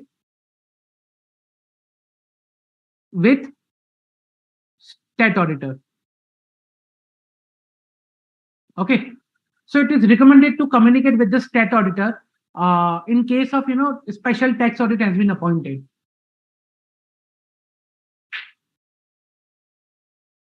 Clear? Now we need to understand why this was required, why this is required to communicate, why we are required to communicate. Okay, so there should be something behind this particular requirement. Otherwise, why the requirement is there for the communication? Okay, now when I talk about communication, what is the need for the communication? Now the need for the communication is that, like, if let's say for example, okay, now there was a previous auditor. Now that previous auditor has issued a qualified report, and because of which management has not paid the fees or any such case, then it is always good practice to communicate with the previous auditor to understand why we should not accept this particular assignment. So the purpose of communication over here is to understand why we should not accept the assignment. Okay, is there anything that we should be aware of before accepting the assignment? Like, for example, you issued a qualified report. Okay, what was the purpose of qualification? Now, okay, now it may happen that you issued normal report, but management has not paid you the fees, undisputed part of fees.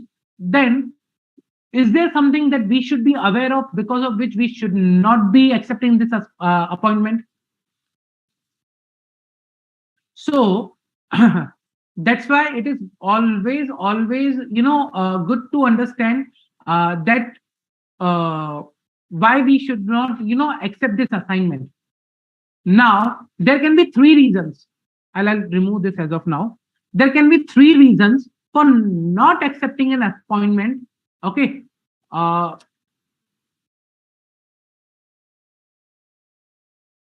reasons or root cause received in communication. Basically, these are received in the communication where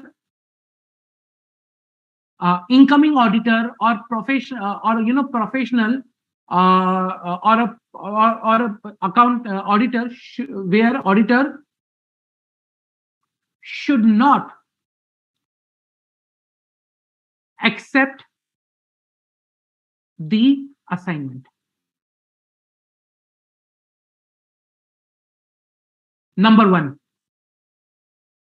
non-compliance with section 139 and 140 of Companies Act. Okay, if there has been non-compliance with the section 139 and 140, that retiring auditor was not given appropriate notice and he was not given a chance to present. So if there are certain requirements under 139 and 140, if there's a non-compliance with 139 and 140, you should not accept the assignment. Non-payment of undisputed audit fees. Okay, non-payment of undisputed audit fees, except, when I say except, it's an exception to this particular item, except in case of sick units. Okay, in case of sick units. Third, when there is an issuance of qualified report, and because of which there has been change in the auditor. Now in the third case is the first two cases are pretty simple. If there is a non-compliance, you will be held guilty. If there is a non-payment of undisputed audit fees and you accept the appointments, there is a you will be held guilty of professional misconduct. Now in the third case, specific, I'll highlight the third case.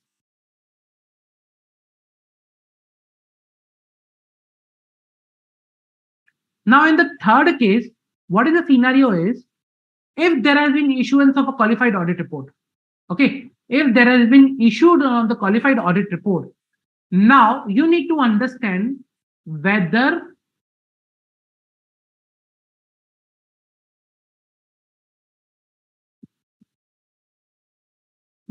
management or those charged with governance or whosoever it is, they are changing the auditor or not appointing the retiring auditor because of this qualified report. Management changing auditor because of qualified report, or or it's the attitude of retiring auditor, or it's because of the retiring auditor. Okay, it's because of the retiring auditor the management is changing the auditor. Now, in both of the cases, you need to understand what is the reason. Okay, whether it is because of the retiring auditor or because of the management. If it is because of the retiring auditor, then like we need to understand what was the reason, and accordingly we can accept. So, subject to the reason.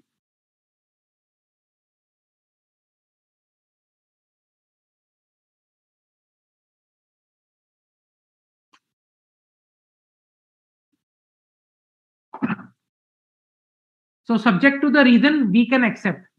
But if it is because of the management, because he just issued the qualified report, then we should not, we should, we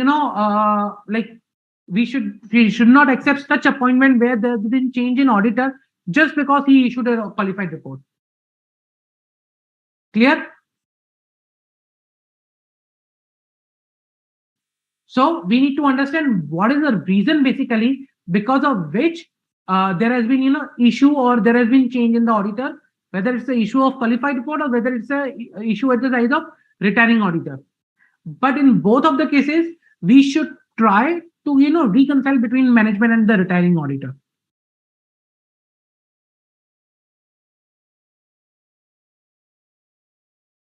Okay, so these can be the three reasons because of which we cannot accept the appointment as an auditor when there is a non-compliance, there's a non-payment, and in case of issuance of qualified report, we need to understand what is the reason basically. Clear? Okay. I have one MCQ over here, very good MCQ. Okay. Now we will be looking one of the case scenario, like why a retiring auditor or why the incoming auditor should not accept the appointment. Okay, let me bring up to the screen.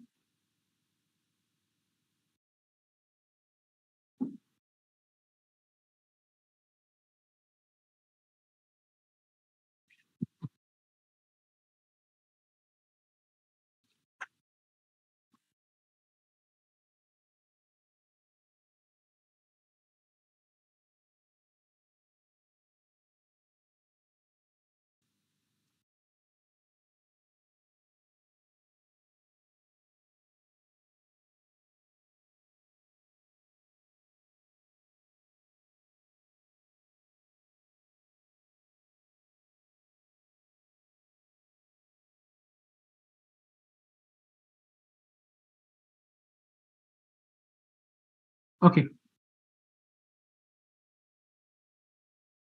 so it's a part of a case scenario, but I'll try to present it.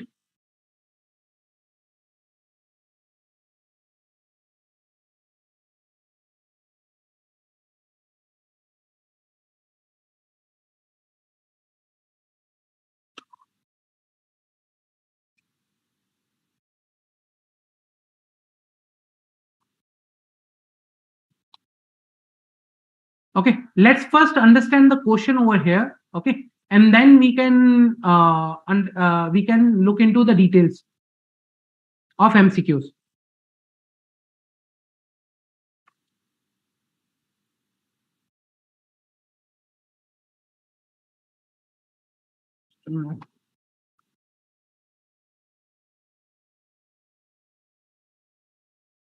Okay.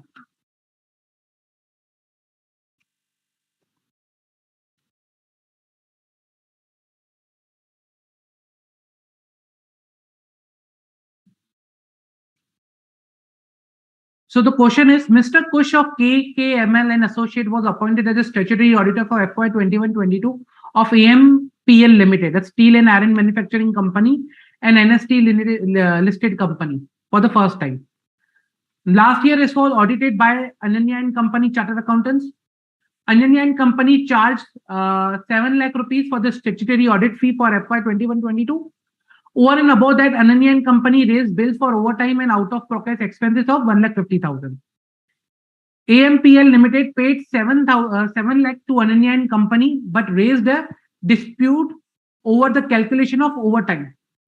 As per the AMPL Limited, the overtime on account of additional work for recalculating along with the OPE should be 95,000.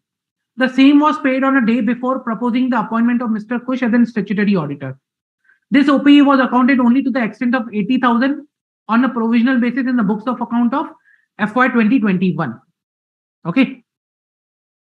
Now, Mr. Kush, before accepting the appointment, communicated with the Ananya and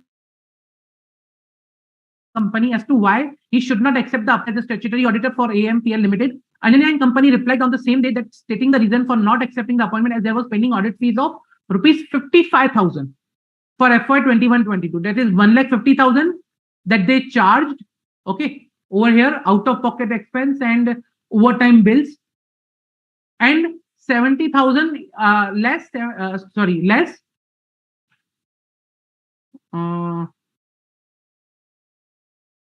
Less payment of 95,000 of OPE. Means overtime was charged 1,50,000, but 95,000 was only paid by AMPL Limited, and the same was paid. So there was a remaining 55,000 rupees. After analyzing the whole situation, Mr. Kuch communicated with Ananya and Company that this was a case of disputed audit fees and he cannot decline the acceptance of the appointment on the basis of this. Okay, later Mr. Kush accept the appointment. Now you tell me whether Mr. Kush is guilty of professional misconduct,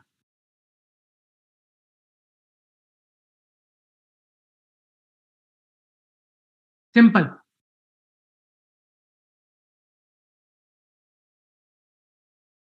Is Mr. Kush guilty of professional misconduct?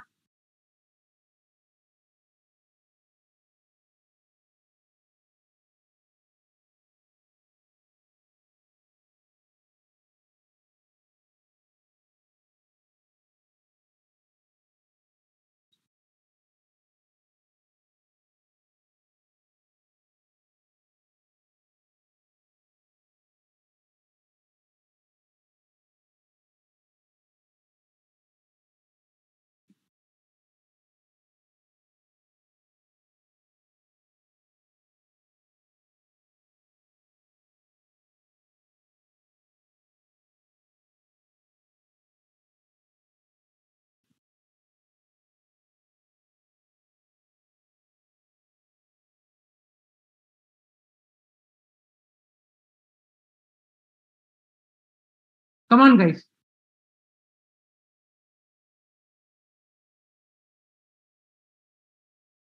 Whether Mr. Kush is guilty of professional misconduct. Now we discussed 3 cases where he cannot accept the appointment. Okay, one, non-compliance with section 139 and 140. Second, non-payment of undisputed audit fees, and third was the issuance of qualified report, but where the removing of retiring auditor is unjust. Means management is just reviewing because there has been a qualified report issued by the auditor.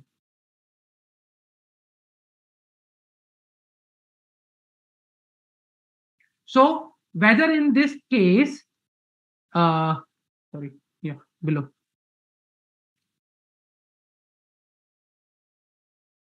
Yeah, over here, whether in this case, is Mr. Kush liable for professional misconduct. He has accepted the appointment. So he said, later Mr. Kush accepted the appointment, and this was a case of disputed audit fees. So he accepted the appointment.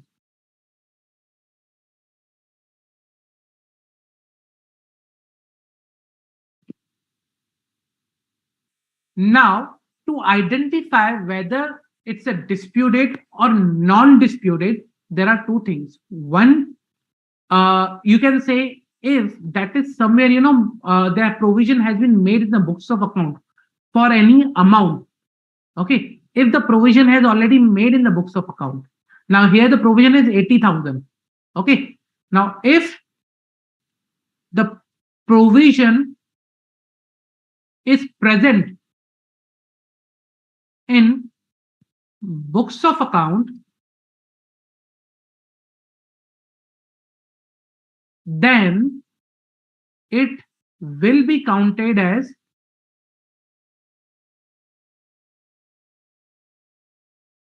undisputed, because it has been already provided in the books of account. That's why it's an undisputed.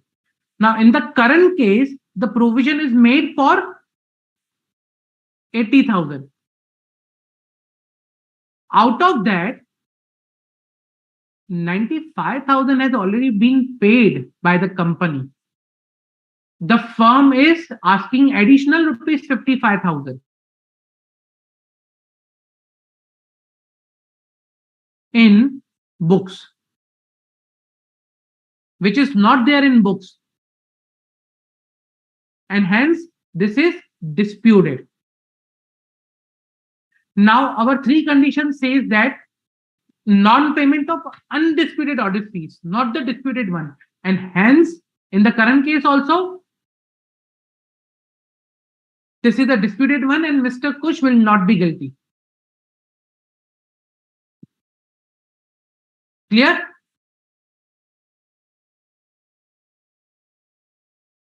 Okay. One more thing, I just received one query. Kaushiki, can you explain which part you were not able to understand? I'll be happy to re-explain it.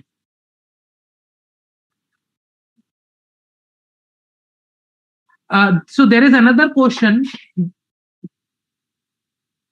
There is another question whether it is necessary to check the company has complied with the provisions of Companies Act.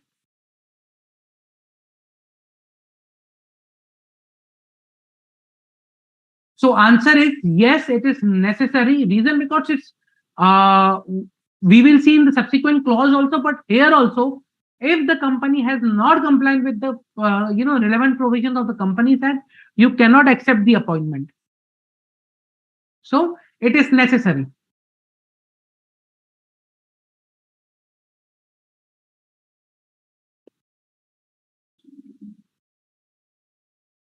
Okay, so basically, see what is happening is okay.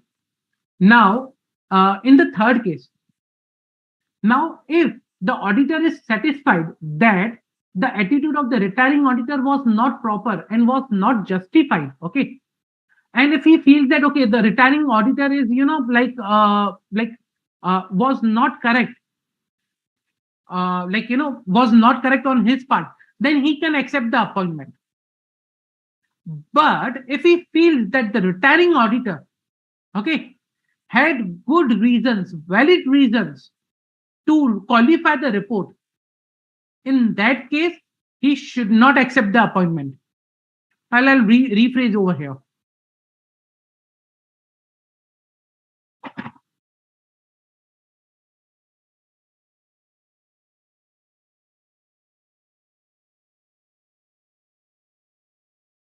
Okay, I'll rephrase over here.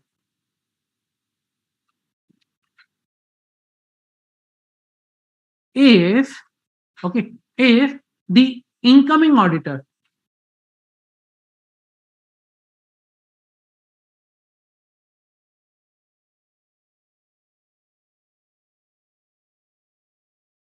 if the incoming auditor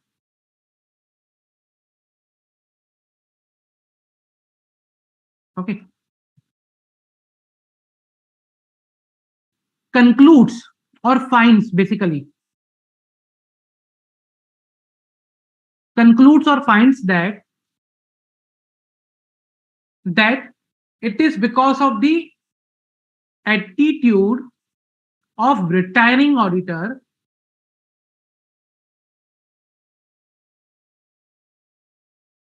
okay, it is because of the attitude of the retiring auditor that is causing a change in auditor.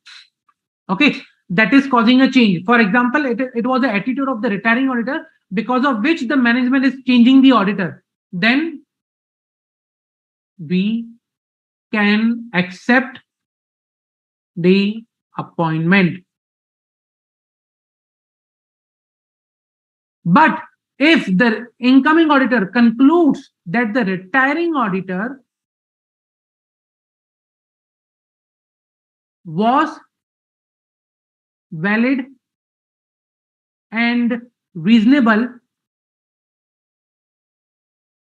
with respect to everything is with respect to my qualification. Okay, so this whole is with respect to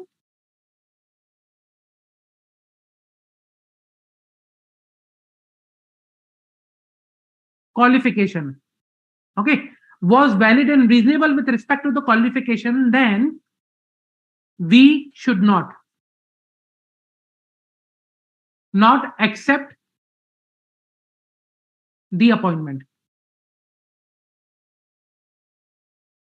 Now, when it is identified that the attitude of the retiring auditor with respect to the qualification was not proper, okay, like the qualification was not correct or was not, appropriate in the circumstances, then we can accept. But if we found that the retiring auditor was valid and reasonable with respect to their qualification, in that case, we should not accept the appointment.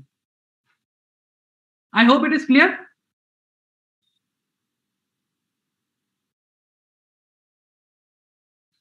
So in the current case, the question, one of the questions that it has been that who will decide the incoming CA or the third part, whether the incoming CA was correct or the whether management was correct. It is the decision that the incoming auditor has to take by understanding the circumstances, the details he have.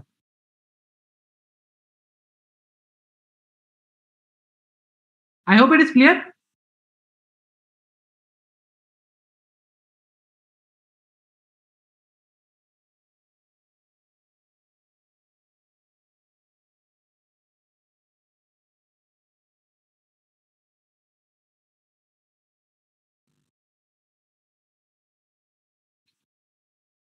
Okay, let us see one more example, MCQ.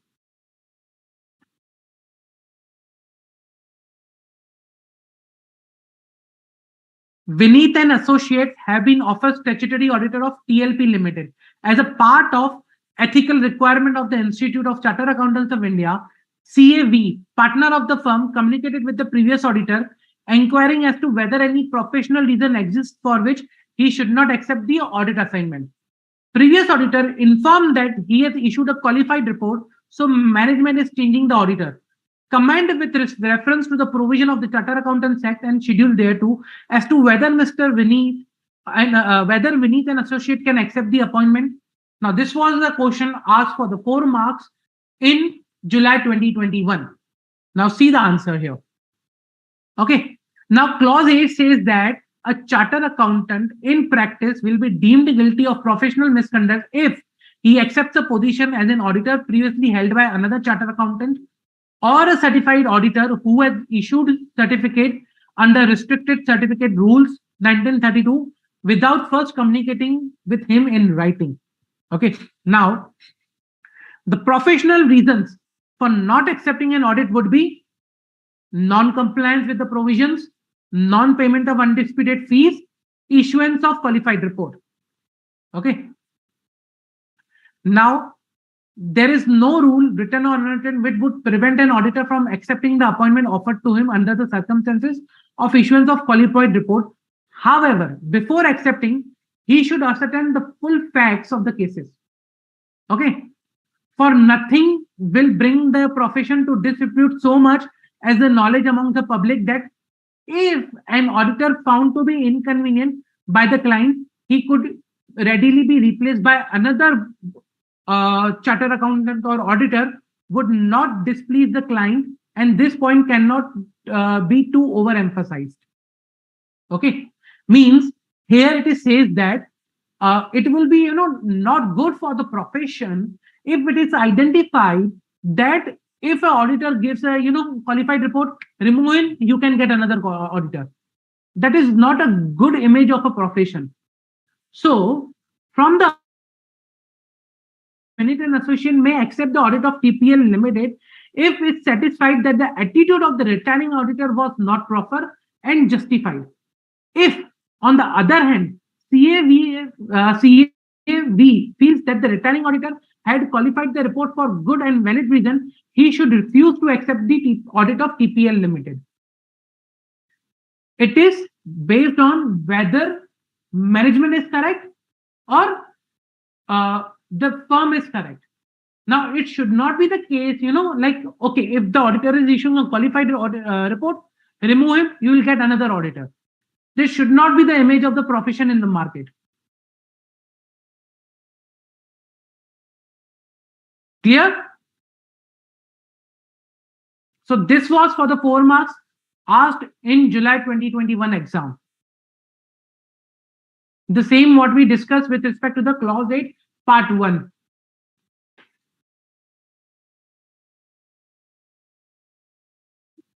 I hope it is clear.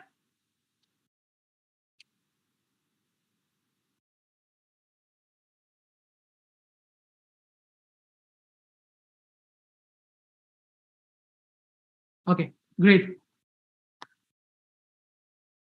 So what I'll suggest guys to you is, please after this lecture revisit these things. Okay, also for the next lecture, please be ready with the rest of the clauses. We'll quickly cover rest of the clauses because clause 7, 6, 7, 8 was the biggest one. We covered them. We covered the council general guidelines, some portion of the council general guidelines with respect to the advertisement, with respect to the write-ups, with respect to the logo.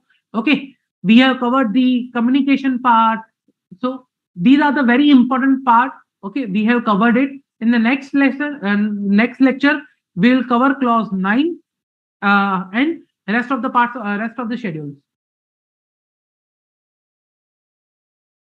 Okay. Thank you guys. And practice is a key thing over here. Thank you. See you in the next lecture.